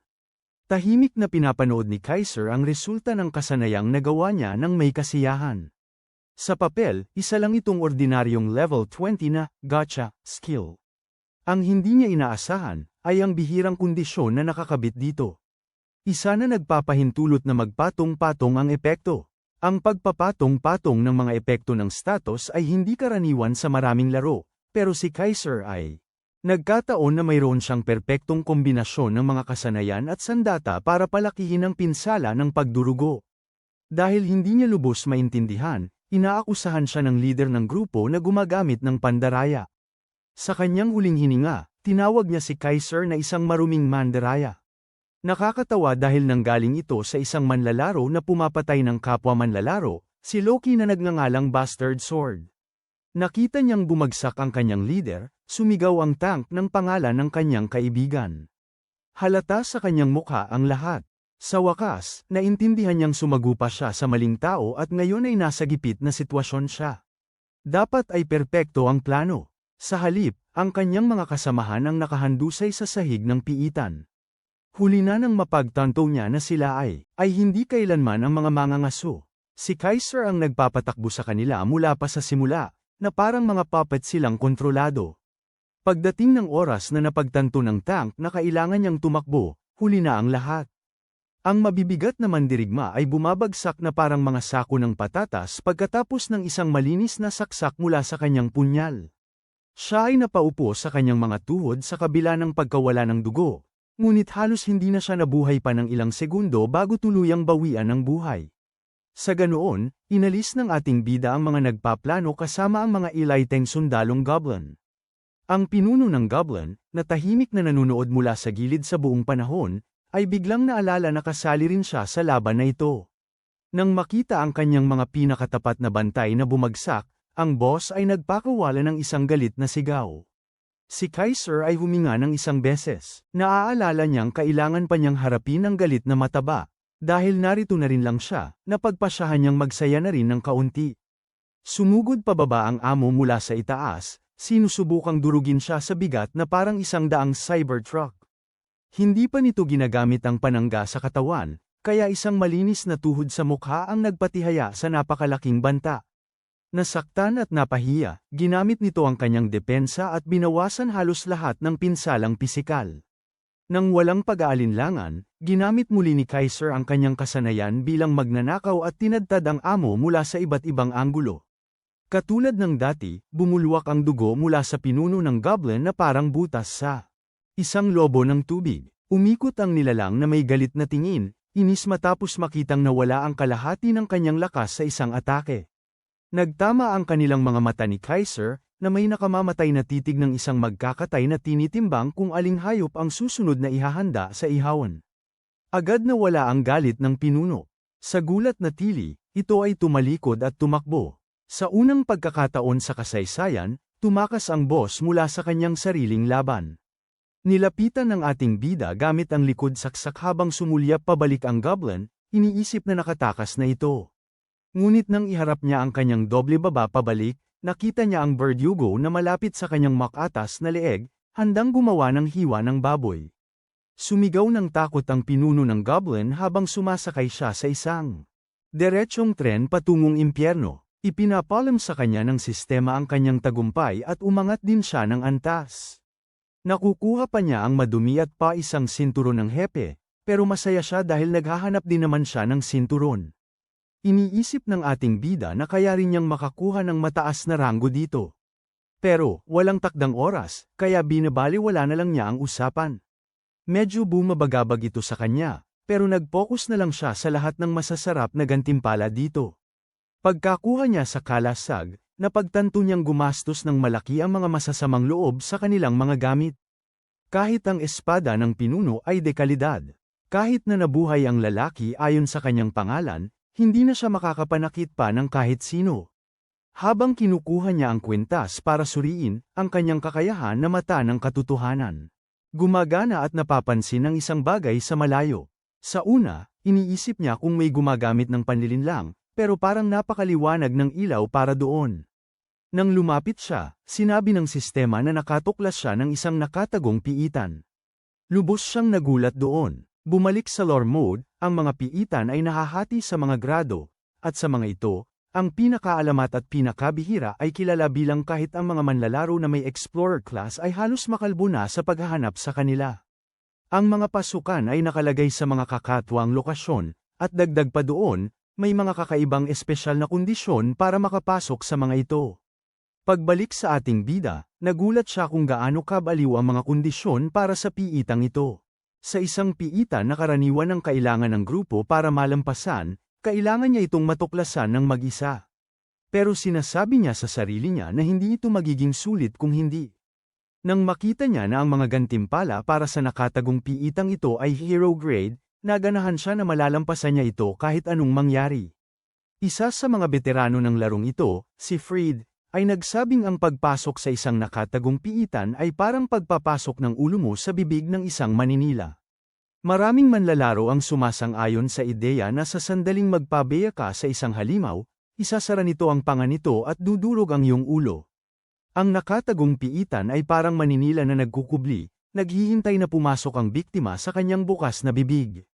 Pagbabalik sa, ang ating batang si Kaiser ay pumasok sa piitan at biglang tinamaan ng sumpa na nagpaliit ng kanyang paningin. Ngunit, ang kanyang katangiang pangbayani ay humandar, na wala ang sumpa at naibalik ang kanyang malawak na paningin. Ang hindi magandang pagtanggap ay lalo lamang nagpainit sa kanya.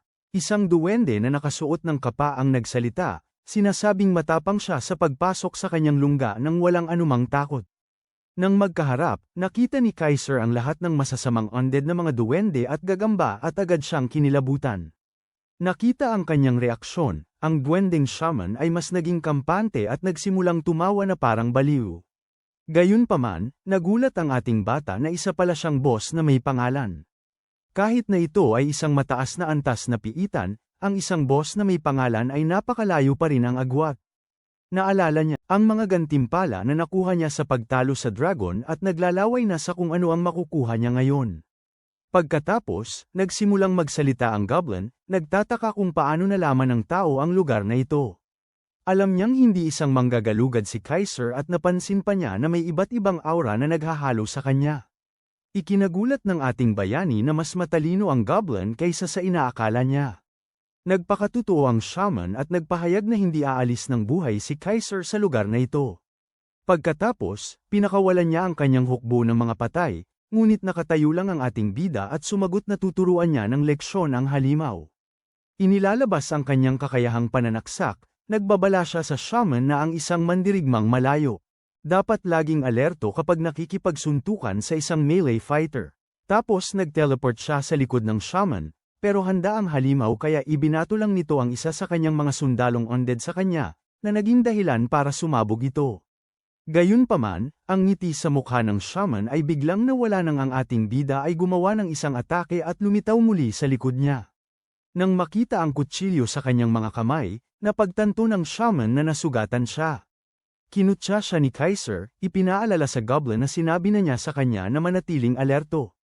Ang goblin necromancer ay naging seryoso at itinaas sa ere ang marami pa sa kanyang mga sundalo at pinadala ang mga ito patungo sa ating bida. Samantala, walang kahirap-hirap na iniiwasan ng ating bayani ang mga sundalong ipinupukol dahil madali niyang nakikita ang direksyon. Tungkol sa atake at kung ano ang binabalak ng basurang yun. Sa sandaling yun, si Kaiser ay naitulak sa isang pader. Nagsimulang magdiwang ang shaman, na nagpapahayag na ito na ang katapusan at nagdulot ng mas maraming sundalong undead na sumabog. Pinalatak ng itim na shaman ang kanyang dila, halatang dismayado dahil hindi niya nagawang hulihin ang isang kawili-wiling paksa ng pagsubok ng buo. Sinisisi siya ni Jihad sa pagiging pabaya at mayabang. Ang kayabangang yun ay mabilis na nawala nang ang lalaking akala niya ay patay na biglang pumulupot ng braso sa likod niya. Hindi siya tumigil doon. Lumapit siya at ipinaalala sa shaman na hindi na ito maaaring gumamit ng anumang kasanayan. Nagpas siyang magsaya ng kaunti, itinabi niya ang punyal at sinimulan saktan si Jihad gamit ang kanyang mga kamay imbes na tapusin ito. Isang malakas na suntok ang nagpatalsik sa payat na shaman, sumalpok ang likod nito sa pader. Umungol ang nilalang, marahil ay hindi pa nakaranas ng ganitong uri ng pang-aapi. Nakatayo sa ibabaw nito na may matatag at hindi nagpapatinag na tingin, ipinapahiwatig ni Kaiser kung sino ang tunay na masusunod sa lugar na ito. Kumakapit si Jihad sa natitirang kaunting pagmamalaki, nagbubulong-bulong na isang araw ay maghihiganti siya sa kahihiyang ito. Sumagot si Kaiser ng isang malinis na suntok sa atay, inalis ang pagmamalaking iyon. Sinundan niya ito ng mabilisang pagsuntok hanggang sa hinggilan ng shaman at humingi ng pahinga. Ang pangit na nilalang pagkatapos ay mayroon ang kapal ng loob na pagsabihan siya, sinasabing ang karahasan na bumabali ng buto na ganito ay dapat na ilegal, kaya ang ginagawa niya ay lubhang mali. Tinitigan lang ito ni Kaiser, sinusubukang intindihin kung anong klaseng script ang ipinrogram sa boss na ito. Ang duwag na ito ay hindi tugma sa imahe ng isang hero ikong grade na special dungeon boss na inaasahan niya. Bukod sa naunang pagsabog ng bangkay na kayang isang tama lang patumbahin ang mga nangungunang explorer, ang itim na goblin shaman ay nakakadismaya. Habang nawawala sa isip si Kaiser sa isang segundo, tahimik na inaayos ng shaman ang kanyang mga nabaling buto. Pagkatapos ay umaatres ito, lumalayo at nag-iiwan sa kanya na nagtataka. Bumabalik agad ang kumpiyansa ni Jihad, sinasabing ang pag-atres ay isang kalkuladong. Unti-unti siyang kumilos para pababain ang bantay nito. Isang madilim na ngisi ang lumitaw sa mukha nito habang itim na usok, na galing sa natatanging katangian ng shaman, ay nagsimulang lamunin ang lugar sa paligid nila. Nakatanggap si Kaiser ng babala mula sa sistema na pansamantalang tataas ang ranggo ng boss dahil sa katangiang ito. Hindi siya masyadong nag-aalala. Sa isip niya, ang isang tal-unang nasa heroic rank na umakyat pa ay tal-unan pa rin. Gayunpaman, hindi siya tatayo lang at hahayaang matapos ang pagbabago, lalo na't karaniwang kailangan ng buong raid team para pabagsakin ang heroic class na mga halimaw, kaya sumugod siya ng buong bilis, naglalayong tapusin ito bago pa lumala. Bago ang laban, ibinuhos niya lahat ng natitirang stat points sa lakas, lampas pa sa 100. Dagdag pa rito, ang set ng mandirigma ay nagbibigay ng dagdag na pinsala laban sa mga halimaw na uri ng duwende, pati na rin ang dagdag na lakas laban sa mga boss. Maaaring matigas si Jihad Black, pero ang purong pinsala na ganito ay hindi alintana ang tibay. Ibababa niya ang malaking espada sa isang malinaw na swing, at hahatiin ng talam ang salamangkero ng duwende sa dalawa. Sa isang iglap, ang lihim na piitan ay nalinis at naitala sa kanyang aklat ng adventurer. Bilang unang explorer na sumaikop dito, nakakakuha siya ng mga gantimpalang hero eco. Sa wakas, ilang magagandang gamit, tulad ng balabal ng salamangkero at isang orb na naglalaman ng kanyang kaluluwa. Pagkatapos ay napansin niya ang isang kakaibang item na may label na, bakas ng isang nakalimutang angkan, walang grado. Kahit ang paglalarawan ay malabo, nagpapaalala sa kanya ng mga hindi pa kilalang bagay na nahuhulog tulad noong sa Demrock. Isinasantabi yon, tumuloy siya sa huling gantimpala. Sa unang tingin, akala niya ang hindi pa kilalang monster card ay nagbibigay ng dagdag na stats o ilang enchantment, pero nang i-click niya ito, lumabas ang isang heroic grade guardian card na tumatawag sa mismong goblin shaman para protektahan ang gumagamit. Nawala agad ang excitement ni Kaiser. Hindi siya natutuwa na may pangit na goblin na susunod-sunod sa kanya. May mas cool siyang nasa isip, tulad ng mga guardian na dragon o tigre na ipinagmamayabang ng mga dating kakampi niya. Gayunpaman, nagpasya siyang subukan ito, sa halip na humatol ng napakabilis. Sa halip na Jihad Black, ang madilim na shaman, ang lumabas ay ang Jihad Black Pokemon Collector Edition. Ang maliit na plush na bersyon ay kumukurap na naguguluhan, nakatingala sa parehong tao na dati nitong sinubukang patayin, maliban ngayon mas matangkad si Kaiser dito. Napa-facepalm si Kaiser sa maliit na payaso na dapat sana ay tagapagbantay niya. Ang pinakamababa sanang ginawa ng mga developer ay ang pagmukhaing nakakatakot ito. Bumagsak sa sahig si Baby Black sa kitang-kitang pagkasira ng loob, nasaktan sa isiping maglingkod sa isang maruming tao. Hindi rin gaanong kapana-panabik ang mga nakalistang katangian nito, kung saan ang nanggugulo sa mahina at mapagsamantala ang nasa itaas. Ang tagapagbantay ay nagsisimula sa napakababang katapatan, na nagpaparamdam sa nakakainis na munting gremlin na mas parusa ito kaysa gantimpala. Ang masaklap pa, binabalaan pa siya ng sistema na ang maliit na traidor na ito ay hindi magdadalawang isip na traidorin siya kapag nagkaroon ng pagkakataon. Isang tingin pa lang sa mapang asar na mukha ni Jihad ay sinasabi na kay Kaiser na hindi niya pwedeng hayaan ang nilalang na ito na gumala ng walang nagbabantay.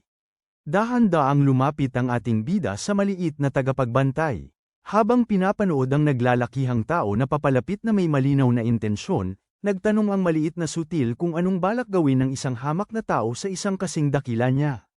Kumurap lang si Kaiser. Halos kahanga-hanga ang kapal ng mukha ng pangit na Pokemon na ito na tawaging hamak ang kanyang amo. Mabilis na natahimik si Jihad, napagtantong baka sumobra na siya. Nagpas siyang kailangan agad itama ang shaman na tila walang buhay. Ipinakilala ni Kaiser dito ang tunay na kahulugan ng salitang amo sa pamamagitan ng isang praktikal na pagsasanay. Di nagtagal, ang malinaw na tunog ng masidhing pagtuturo ay umalingaw sa buong yungib. At ang puntos ng katapatan ni Jihad ay unti-unting tumaas, isa-isang aral na may hirap. Pagkatapos ng mahabang paglalaro, sa wakas ay gumapang palabas ng kanyang kuweba ang ating bida. Sumulyap siya sa bintana, nagulat na papalubog na ang araw, at nagugutom na siya. Gaya ng sinumang dedikadong gamer, bumaba siya para tanungin ang kanyang ina kung may natira pa ba para sa kanya. Sa halip, nakita niya ang kanyang kapatid na babae na nakahiga sa sopa. Kumakain na lang ng huling balot ng chips. Gusto niya sanang sabihan siyang talunan, pero bilang kapwa walang buhay, pinili na lang niyang manahimik. Umupo siya sa tabi niya sa sofa at tinanong kung anong pinapanood niya. Halos mabulunan siya nang sabihin nitong naglalaro rin siya ng GOS. Mukhang uso na raw ito at lahat naglalaro, at level 71 na siya. Bumigay ang utak ni Doyon sa revelasyong yun, dahil ibig sabihin matagal na siyang naglalaro. Pero hindi naman pala, naabot niya ang level na yun sa loob ng 6 na buwan dahil may kaibigan siyang nagbuhat sa kanya. Nagtataka, tinanong niya kung talagang ganun katagal bago makaabot sa level 70 ng mag-isa. Gaya ng dati, walang habag niyang sinagot na bumabagal ang pag-unlad kapag paminsan-minsan lumabas at magpahangin sa halip na magkulong sa paglalaro ng 10 oras sa isang araw. Hindi niya malaman kung insulto ba o papuri yun. Maya-maya, lumipat ang livestream sa isang balita tungkol sa Hero Guild. Tuwang-tuwa ang kapatid niya at sinabing ito ang number 1 guild sa mga kasing edad niya, higit pa raw sa popularidad ng Milisaw. Wala itong katuturan sa kanya dahil hindi naman ito kabilang sa top 10 ng leaderboards. Ang 10 out of 10 guild master ay lumabas sa screen. Ipinaliwanag niya na ang kasikatan ng Hero Guild ay walang kinalaman sa mga nagawa nito. Sadyang mga gwapo lang daw ang mga lalaki doon. Habang halos naglalaway siya kay Guildmaster Verza, tinatawag itong pinakamagaling na grupo para sa mga babae, nagkukunot noo si Dohyun sa screen. Bukod sa karaniwang K-pop boy na itsura ng lalaki, hindi niya maintindihan kung bakit ito sikat. Iginigiit ng kapatid niya na gwapo at astig ang lalaki, 2 salita na hindi kailanman sasabihin ng kahit sinong babae sa kanyang kapatid. Iniisip ni Dohyun na mayabang yon para sa isang taong hindi gaanong kapansin-pansin na ang pinakamalaking talento ay ang pag-upo sa sopa buong gabi. Idinagdag niya na sumisikat ang YouTube channel ng kanyang grupo dahil sa aura ni Verza. Tinitigan siya ni Dohyun na naguguluhan, kaya ipinaliwanag niya na halos lahat ng grupo ay nagla-livestream sa YouTube para makakuha ng views.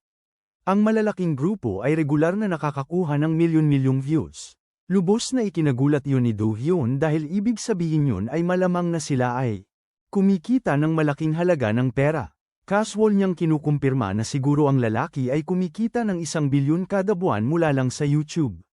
Sa narinig na yun, parang natigilan ang utak ni Dohyun habang kinakalkula kung ilang balde ng KFC ang mabibili niya sa ganung pera. Talagang nadismaya sa lalaking maganda, bumalik siya sa kanyang kwarto at nag-login ulit para takasan ang realidad. Sa pagkakataong ito, nagpasya siyang i-record ang kanyang gameplay, umaasang makakuha ng magagandang clips para sa kanyang sarili. Nagising din si Jihad, masayang bumabati ng magandang umaga sa kanyang amo. Ang tingin ni Dohyun ay nagpapaalala sa maliit na goblin ng leksyon na nakalimutan niya at dapat gumamit ng wastong paggalang kapag kinakausap siya. Pinagpawisan si Jihad, pero nagpasya si Dohyun na bigyan ng pagkakataon ng shaman. Inihagis niya ang balabal sa kanya para may maisuot dahil hindi niya pa ito maisusuot sa ngayon. Sa halip na magpasalamat, nawala ng katapatan ang maliit na pasaway at nagsimulang magplano na tradeorin siya para makalaya. Gayunpaman, isang maliit na paalala ng nakaraang sakit ang mabilis na umayos doon at nagpakita si Jihad ng tamang pasasalamat sa kabutihan ng kanyang amo. Pagkatapos ay tinanong niya kung ano ang kanilang plano. Sinabi niya sa kanya na marami silang dapat gawin. Lumipat sila sa ibang lugar sa lungga, kung saan asterisk niya pinatay asterisk ang lahat ng mga duwende.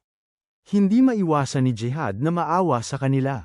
Pagkatapos maglinis, iniutos niya sa kanya na subukan ang isang bagong bagay. Inutusan niya ang shaman na ibaba ang lahat ng mga nakulimbat, dinadala niya at sinusubukang buhayin ang mga goblin na pinatay niya. Itinatapon ng shaman ang lahat at bumibigkas ng isang spell na tila napakaseryoso para sa kanyang nakakatawang maliit na mukha. Nakakagulat, gumana ito, at isang pulang goblin ang bumangon mula sa lupa. Inulit ito ni Jihad ng 2 beses pa at kinumpirma na ito ang limitasyon ng kanyang hukbo sa kanyang kasalukuyang kalagayan. Gayunpaman, ang ideya ng pagkakaroon ng isang hukbong undead ay pumukaw sa kanyang interes dahil ginagawa nitong mas kapaki-pakinabang ang shaman kaysa sa kanyang inaasahan. Nang hindi nagpapalam, sinimulan ng shaman na utusan ang kanyang mga binuhay muling tauhan, naganap na binabaliwala ang kanyang amo. Nang tanungin siya kung ano ang ginagawa nila, masayang ipinaliwanag ni Jihad na hindi na niya kailangang dalhin ang lahat ng ang nakulimbat habang kasama sila. Agad-agad na pagpapahirap sa trabaho ang ginagawa ng batang lalaki sa sandaling mabuksan niya ang mga lingkod, nakakainis yun. Sinasabi niya kay Jihad na balak niyang mag-farm ng mga malalakas na halimaw pagdating niya sa level 2. Gulat na gulat siya kay Jihad nang basta na lang nitong sinabing alam na niya kung saan nagtitipon ang lahat ng elite. Lumalabas na sobrang tamad daw nila at halos doon na lang tumatambay. Nang marinig yun, napakalawak ng ngiti ng ating bida dahil may naisip siyang napakagandang ideya. Matapos marinig na sapat namang ang mga elite mobs para maggrupo sa isang lugar, nakabuo ng plano si Kaiser. Sa tulong ni Jihad, tinahak nila ang gubat at natagpuan ang perpektong lugar na pangangaso. Nadaanan nila ang isang kampo ng mga halimaw na kahawig ng mga duwende, ngunit bahagyang mas tao. Kinumpirma ni Jihad sa kanyang amo kung ito nga ba ang kanilang hinahanap. Isang nakakabalikong ngiti ang lumitaw sa mukha ni Kaiser nang makita ang kampo. Ang pagkatagpo sa kampong ito ang nagpausbong ng biglaang pakikipagsapalaran, pagsubok ng mga mandirigma. Ang pagkumpleto sa pakikipagsapalaran ay maaaring magbigay sa kanya ng 100 ginto, ilang skill EXP, at isang intermediate skill draw ticket. Kung mayroong mga ticket na involved, alam mong magsisikap ang taong ito upang makuha ang mga iyon. Nang walang pag-aaksaya ng isa pang segundo mula sa 48 oras na limitasyon, sinugod niya ang kampo, na nagpaalam sa kanyang presensya sa mga piling nilalang. Hindi na kailangang maging tago, susunggaban na lang niya ng buong lakas. Sa ilayteng mga halimaw, dapat silang purihin, hindi sila nag-atubili at agad na itinaas ang kanilang mga armas. Perpekto ang kanyang tiyempo sa pag-ilag sa unang atake. Gamit ang kanyang momentum, umatake si Kaiser mula sa itaas. Habang nakasukbit pa rin ang kanyang malaking espada, ginamit niya ang kanyang tuhod upang magbigay ng matinding suntok sa pangit na mukha ng halimaw. Marami siyang nabaling mga ngipin at sinira ang ilong ng kawawang halimaw. Hindi na lumingon, ibinaling ni Kaiser ang kanyang atensyon sa iba pang bahagi ng kampo. Sa pagkakataong ito, madali niyang inilabas ang kanyang nakaw na daga mula sa kanyang imbakan. Sa isang gamit ng Vital Thrust, mabilis niyang sinugatan ang mahahalagang parte ng katawan ng 3 halimaw. Ang mga atakeng hindi nakamatay ay nag-iwan ng malubhang sugat na nagdudulot ng pagdurugo. Sa loob lamang ng ilang segundo, ginawa niyang isang desperadong halimaw na lang ang kampo ng elite na grupo. Sinusubukan ang kanyang pinagsama-samang lakas laban sa galing ng halimaw sa espada, hinarang ni Kaiser gamit ang kanyang punyal. Nagulat ang halimaw nang mapigilan ang isang buong swing ng isang maliit na sandata. Naiwang nakabukas, binigyan niya ang halimaw ng isang malakas na sipa sa tiyan, na nagpaalis ng hangin sa baga ng kawawang nilalang. Para tapusin ang kanyang biglaang pag-atake, inabot niya ang kanyang pangunahing sandata. Iwinasiwas niya ang pulang malaking espada sa abot ng makakaya at pinaungol ang halimaw ng kanyang huling sigaw. Hiniwa ni Kaiser ang kawawang yun sa dalawa nang walang anumang paglaban. Mula sa kanyang unang pagsugod hanggang sa huling pagpatay, ilang segundo lang at dinumihan niya ng dugo ang kampo at tinapos ang gawain. Pinanood ni Jihad mula sa malayo habang walang kahirap-hirap na ginapi ng kanyang baliw na amo ang isang elite na tropa. Nadama niya kung gaano kitakat ang lalaking ito noon sa kanlurang kagubatan. Hindi siya matatawag na tao. Mas angkop na tawagin ng lalaking ito na demonyo. Ang diablo na nagkatawang tao. Itinirik ni Kaiser ang kanyang talam sa lupa at pinalawak ang kanyang pandama. Ngayong wala na ang mga mandirigma, dapat lumitaw na ang susunod na banta anumang minuto.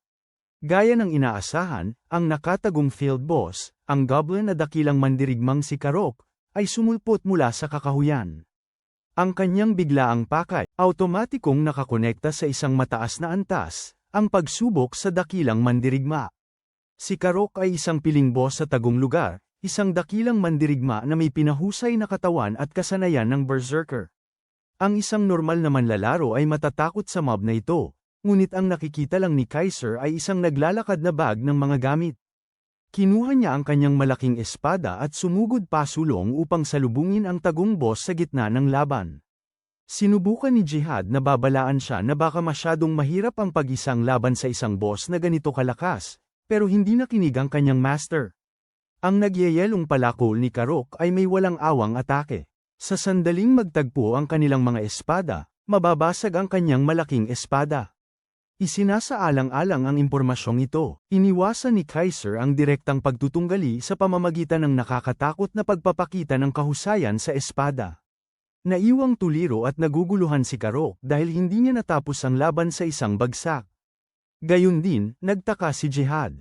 Isang segundo bago madurage ng palakol ang kanyang sandata, naglaro si Kaiser sa anggulo ng kanyang malaking espada at iniwasang mawalan ng mahalagang gamit. Inangat niya ang kanyang ulo at binigyan ang malaking goblin ng nakakainsultong tingin. Epektibo ito. Itinaas ni Karok ang palakol sa itaas ng kanyang ulo, sabik para sa ikalawang round. Sa mas malapit na distansya, pinawi ni Kaiser ang lahat ng momentum mula sa malamig na sandata ng goblin. Nagpatuloy sila sa pagbabakbakan ng walang anumang magarbong galaw ng paa at paggalaw. Nakatayo lang sila, at nagpalitan ng suntok. Wala pang nakitang ganito si Jihad sa kanyang 100 taong buhay. Hindi nagigilitan o nasasabog si Kaiser dahil sa kanyang husay sa pagsangga. Madali niyang pinapawi ang anumang atake bago pa man ito makapanakit gamit ang purong kasanayan. Gaya ng maaaring alam mo, ang pagsangga sa atake ay isang malakas ngunit mapanganib na diskarte. Kung mali lang ng kaunti ang tiyempo, mabibigo ito. Isa ito sa ilang depensibong kasanayan na magagamit ng isang mandirigma. Ginagamit ito ng karamihan sa mga manlalaro para pigilan ang mga normal na kalaban na madaling hulaan. Kung tama ang mga kondisyon at sapat ang galing ng gumagamit, kayang paalang bisa ng simpleng pagsangga ang mga maalamat na kasanayan. Dahil sa napakababang tsansa ng tagumpay nito, bilis at pagiging komplikado, halos walang mandirigma ang gumagamit nito sa tunay na labanan. Swerte na nakuha ni Kaiser ang kasanayang ito na may mataas na panganib at malaking gantimpala mula sa isang mababang uri ng gacha. Nang mawala na ang pagkaantala ng walang awa na pagsalakay, nagpakawala si Karok ng isa pang nakakapagpabagong pag-atake. Sa pagkakataong ito, hinayaan ni Kaiser na ang boss ng lugar ay tumama lamang sa lupa at biglang lumipat sa likod ng hanggal na goblin. Bago pa man madama ni Karok na paparating siya sa kanyang tagiliran, nagdiriwang na si Kaiser na may nakakalokong ngiti. Pinanood ni Jihad habang madaling pinutol ng kanyang amo ang isang boss na dapat ay nangailangan ng maraming manlalaro para matagumpay na mahuli. Sa isang gawa ng ganap na pagkawasak, isang buong hugis gasoklay na pag-atake. Pinugutan ng ulo ang malaking halimaw. Ang nakatagong field boss, ang dakilang mandirigmang goblin na si Karok, ay napatay. Natapos ni Kaiser ang pagsubok ng dakilang mandirigma, at naitala ang tagumpay sa kanyang talaarawan ng pakikipagsapalaran. Ginantimpalaan siya ng 200 ginto, malaking halaga ng EXP, at 2 tiket para sa pagkuha ng intermediate skill. Balewala kay Kaiser ang ibang gantimpala. Agad na napukaw ang kanyang atensyon sa mga tiket ng gacha. Nagdiwang siya na parang yung taong yungib na bagong tuklas ang apoy. Sa tuwing nakikita ni Jihad ang kanyang master na sumasayaw ng sayaw taong yungib na yun, hindi niya maiwasang mapahiya. Kapag ang lalaking ito ay nasa gitna ng laban, kumikilos siya na parang isang demonyong pumapatay ng lahat sa kanyang daan. Pero sa sandaling oras na para bumunot siya ng baraha, nagiging pinakagagong itsura siya sa buong mundo. Ganyan ang buhay ng isang sagapa sa sugal. Agad niyang binuksan ang mga tiket at pinindot ang gamitin sa napakabilis na oras. Dumagsa ang dopamine sa kanyang isipan habang napakaraming posibleng kakayahan ang lumitaw sa kanyang harapan. Ang unang baraha ay nagbigay sa kanya ng isang bihirang kasanayan sa martial arts, ang sumisidlong sipa ng dragon. Ang pangalawa ay bumunot ng isang bihirang kasanayan mula sa klase ng buffer na tinatawag na striking. Ang pagbunot na ito ng buffer skill ay napakalaking bagay. Ang striking ay isang pangunahing kasanayan para sa mga buffer. Ito ay may 40 segundo na tagal at 40 segundo na cooldown, na nagbibigay dito ng 100% na uptime ng dagdag na 40 physical attack. Halos ginagawa nitong normal ang isang espada na pareho ang antas sa isang bagay na tumatama na parang isang malaking espada nang walang disbentaha. Talagang sinuwerte siya ngayon. Ang kakayahang ito ay angkop na angkop sa kanya na halos maiyak siya. Ang isang D-pass na kayang mag-buff ng sarili ay isang pangarap para sa solong paglalaro. Ang Ascending Dragon Kick ay dagdag na lamang. Palagi niyang gustong matamo ang kakayahang yon dahil sa simpleng katotohanang mukha itong napakaganda. Dagdag pa rito, ang Hidden Field Boss ay naghulog ng pulang katad na pang-itaas at pulang katad na pang-ibaba ni Karok, parehong damit na hero grade. Nakakuha pa siya ng bihirang pulang at asul na balikat na katad ni Karok at ang Essence Ring ni Karok, isang aksesoryang hero grade. Sa wakas, makakalaya na si Kaiser sa kanyang Asterisk Goblin Set Asterisk para sa isang malaking in-upgrade. Ibinigay niya kay Karok ang buong set ng dakilang mandirigmang yari sa tambo at asul. Kasama sa mga opsyon ng set ang 10% pagtaas sa saklaw ng atake ng pagbagsak, 6.5% pagtaas sa pinsala ng melee, at dagdag na 4 sa lahat ng stats. Talagang nakadagdag sa itsura ang pagsuot ng buong set na may dalawang kulay. Kinumplemento ni Jihad ang kanyang amo at inamin na nakakatakot talaga si Kaiser kung minsan. Ikinatuwa niya ang takot ng kanyang lingkod. Minsan natatakot din siya sa sarili niya dahil sa sobrang pagkaudyok niya. Nakita ni Jihad na nagpapasikat si Kaiser sa kanyang egotistikong kaluwalhatian, kaya isinantabi niya ang anumang posibilidad na magkaroon ng tunay na pag-uusap sa lalaki. Ang pagyayabang ay naputol ng may abiso na ang katapatan ng maliit na duwende ay bumaba ng 1 puntos. Alam na siniraan siya ng bastardo sa isip nito. Ipinakita ni Kaiser ang kanyang malaking espada sa maliit na lalaki at pinaalalahanan si Jihad na huwag lumampas sa linya kung gusto pa nitong mabuhay. Salamat na lang, ang takot ay epektibong nagpapataas ng katapatan pagdating kay Jihad. Dahil nagawa na niya ang gusto niya, wala na siyang dapat gawin pa sa nakakalungkot na gubat na ito. Oras na para umalis. Kahit napatay niya lang ang isang tagong boss, sabik pa rin si G-Rank isa na manghuli ng isa pang kaba ng pagnanakaw. Nakakuha na siya ng isa, kaya't ituloy na niya ang pagpatay. Ngunit para lumipat upang makarating sa susunod na lungsod, kailangan munang malagpasan ni Kaiser ang pagsubok ng kontinente. Nagkataon, ang pagsubok ay isang paghahanap sa field boss para talunin si Spider Queen Elisa at umabot sa level 24. Ang tinatawag na Spider Queen ay lumilitaw sa kanlurang gubat. Tulad ng lahat ng iba pang field boss, ang pasukan sa kanyang lungga ay palaging puno ng mga manlalarong sinusubukan ang kanilang swerte. Sa kasalukuyan, mayroon ding magandang bilang ng mga taong nagtipon para sa susunod na paglitaw sa loob ng halos 10 minuto.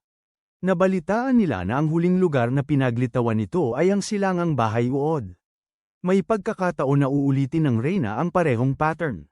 Hindi tiyak. Maaaring lumitaw ang boss mula sa kanluran o hilaga, walang nakatitiyak. Sakto bago ang laban para sa ang Reyna, narating ni Kaiser ang tagwang natatakpan ng sapot. Tinanong niya ang kanyang kalbong goblin kung alam nito ang eksaktong lugar kung saan lumilitaw ang Reyna. Sinabi ni Jihad na ang Spider Queen ay isang bagong henerasyong halimaw, kaya hindi niya ito masyadong kilala. Medyo nadismaya si Kaiser. Akala niya kabisado ng maliit na ito ang buong gubat. Sa huli, si Kaiser ay napunta rin sa parehong panghuhula gaya ng ibang manlalaro. Saan man siya lumitaw, maaari niyang gamitin ang backstab para agad makalapit. Salamat na lang, gumana ang kanyang Slayer trait at nagbigay sa kanya ng kalamangan laban sa iba. Ipinakita ng trait sa kanyang isipan ang lugar kung saan lilito si Spider Queen Elisa. Nakakatuwa ito, pero nakapagtataka rin. Sa pagkakaalam niya, hindi niya nakuha ang titulong pamatay para sa mga halimaw na gagamba. Maaari kayang ang pamatay ay tumutukoy sa mga boss na hindi pa niya napapatay? Kung aktibo ito sa kahit anong uri ng boss monster, kung gayon ang trait na yon ay siguradong napakalakas. Kailangan niya itong subukan ng maraming beses sa hinaharap. Ang mahalaga sa ngayon ay ang field boss na kanyang haharapin. Sa ngayon, ang kanyang mga gamit ay sadyang ginawa para kontrolin ang maraming field boss hanggat maaari. Nang matapos ang 10 minutong paglitaw, naglaho si Kaiser, iniwan ang iba pang mga manlalaro. Nag-teleport siya mismo sa likod ng malaking Spider Queen Elisa, na walang ibang manlalaro sa paligid ng madilim na ilalim ng lupa. Kuweba, magkakaroon siya ng maraming espasyo para makapaglabas ng sama ng loob. Ang kombinasyon ng kanyang katangian ng Slayer at Backstab ay masyadong epektibo. Si Jihad ay inilipat kasama niya. Ang maliit na lalaki ay patuloy na namamangha sa lahat ng mga trick ng kanyang amo. Nakatayo sa harap ni Spider Queen Elisa, na nabigla sa kanyang presensya, nagulat siya sa laki ng field boss. Ang malaking spider ay umungol ng kanyang pangalan tulad ng isang Pokemon habang sumugod siya sa nag-iisang player. Sinusuri ang kanyang kalaban, si Kaiser ay mabilis na umatras. Nang makalikha siya ng sapat na distansya, ginamit niya ang backstab at naglaho sa hangin. Huli na ang Spider Queen para depensahan ang kanyang sarili. Natagpuan lang ni Kaiser ang perpektong kasanayan para sa kanyang bagong umaakyat na sipa ng dragon. Ang pinsala ay tumaas dahil sa epekto ng kanyang set, nagdulot ng 6% pang pinsala. Higit sa lahat, tama siya. Talagang napakaganda nito. Nakagawa siya ng labis na pinsala na halos ikaiyak ng mga mata ni Elisa sa sakit. Bigyan niyo ng piring ang taong ito at tawagin siyang Lee Sin. Ang isang sipa na yun ay nagdulot ng pinsala na katumbas ng isang ultimate skill. Itinapon nito ang Spider Queen sa loob ng kuweba, bumagsak ng padapa sa lupa. Ayaw magpatinag, binunot ni Kaiser ang kanyang malaking espada at sumugod. Nakatanggap si Elisa ng malaking pinsala, at nahihirapan siyang bumawi. Hindi makagalaw dahil sa matapos ang unang pinsala, nakatayo lang siya doon habang ginagawang hiwa-hiwalay siya ni Kaiser na parang sariwang karne. Dahil walang abiso ng pagpatay, hindi niya tinihil ang walang labang pag-atake, at lalo pa niyang binilisan. Ginamit ni Kaiser ang kanyang husay sa pag-atake para mapalakas ng husto ang kanyang lakas ng atake. Kitang-kita ang paglakas ng kanyang puwersa. Parang mas bumigat at nakakatakot ang kanyang presensya. Napalitan ng takot ang bawat bakas ng galit ng reyna ng gagamba nang maramdaman niya ang pamilyar na enerhiya na umaangat sa loob ng kanyang umaatake. Nagpatawag si Kaiser ng mas malaki at mas mabangis na dragon sa pamamagitan ng pag-activate ng Ascending Dragon Kick. Inihampas niya ang kanyang paa sa kanyang ulo para ibaling ang utak ng higanteng halimaw. Sa muka si Elisa ng apdong-apdo nang maglaho ang lahat ng pag-asa na makaligtas. Ang lakas sa likod ng kanyang paa ay yumanig sa lupa at sa buong sistema ng yungib. Nagtago si Jihad sa likod ng bato mula sa isang ligtas na lugar. Naawa siya sa mga halimaw na nakaharap ng kanyang amo ngayong araw. Sa kanyang huling hininga, tumingala ang reynang gagamba kay Kaiser na may nagmamakaawang mga mata. Naiirita na siya sa paulit-ulit na pagtawag ng gagamba sa pangalang Elisa na parang sirang plaka. Ngayong tapos na ang laban, nanaig ang kanyang hilig na maging malupit. Itinabi niya ang kanyang mga sandata para gamitin ang kanyang mga kamay. Maaaring hindi niya naiintindihan ang pananalita ng tao, ngunit nararamdaman ng reynang gagamba na siya ay nasa para sa napakasakit na mundo. Pinakinggan ni Jihad ang tunog ng mga kamay na sumusuntok sa laman ng halimaw. Ang kalupitan ng kanyang amo ay nagdulot sa kanya ng PTSD. Hindi na bago sa kanya ang mapalo ng mga kamay na yon. Ang mga kamay ni Kaiser ay bumibilis sa 100 suntok bawat segundo, unti-unting binabawasan ang HP ng gagamba. Sa pagkarinig sa kanya na patuloy na sumisigaw ng pangalang Elisa, naalala ni Jihad. Narinig na niya ang pangalang yun dati. Nang mapagtanto, tumakbo siya sa larangan ng digmaan at kinakabahang hiniling sa kanyang amo na itigil ang pagpalo. Nanganib siyang mapailalim sa galit ni Kaiser at nagmakaawa sa lalaki na ihinto ang mga suntok. Hindi naman walang puso si Kaiser. Sinunod niya ang hiling ng kanyang duwende at tumabi. Umakyat si Jihad kay Elisa na may mga luhang pumapatak habang sinusubukan niyang ipamulat ang mga mata nito. Halos wala ng lakas upang titigan ang maliit na duwende. Nahirapan ang reyna ng gagamba na makilala si Jihad. Hinayla niya pababa ang kanyang balabal upang ipakita sa kanya ang kanyang kalbong ulo upang maalala siya. Nang makilala niya kung sino ang nasa harapan niya, bumuhos ang mga luha ng ginhawa sa higanteng gagamba. Ang dalawang boss na ito ay may kasaysayan na nagmula pa 150 taon na ang nakalipas. Isa lamang siyang cute at maliit na gagambang noon. Palagi niyang ugali na banggitin ang kanyang pangalan, Elisa. Hindi pa nakakita si Jihad ng uri ng gagamba na akma sa kanyang paglalarawan noon. Sa isang kapritsyo, hiniling niya sa gagamba na sumama sa kanyang mga paglalakbay, at agad itong pumayag. Palagi si Elisa nandyan para sa kanya sa maraming gabi ng pag-aaral at pag-eeksperimento. Medyo natagpuan ni Jihad na karaniwan ang tunog ng pangalan ni Elisa, kaya dinagdagan niya ng E sa simula ng pangalan niya. Tuwang-tuwa si Elisa na makatanggap ng bagong pangalan mula sa kanyang bagong kaibigang duwende. Sa una nahirapan siyang bigkasin ang buong pangalan niya, pero pinili ni Jihad na Elisa pa rin ang itawag sa kanya mula noon. Isang araw, kinailangan niyang umalis papunta sa isang lugar na hindi angkop para sa isang maliit at walang labang gagamba. Delikado ang lugar para sa kanya, lalo na para sa kanyang maliit na kaibigan. Bago umalis, nangako siyang babalik agad. Matyaga siyang naghintay sa kanyang kaibigan, hindi man lang gumagalaw mula sa lugar kung saan siya iniwan. Nanatili si Elisa sa lugar na yun sa loob ng napakatagal na panahon. Pero hindi na bumalik ang kanyang kaibigan. Lumipas ang mga araw at humina ang buwan. Mula sa pagsikat ng araw hanggang sa paglubog nito, nagtiyaga siya. Isang taon ang lumipas, at naghintay siya. Isang dekada ang dumaan, at naghintay siya.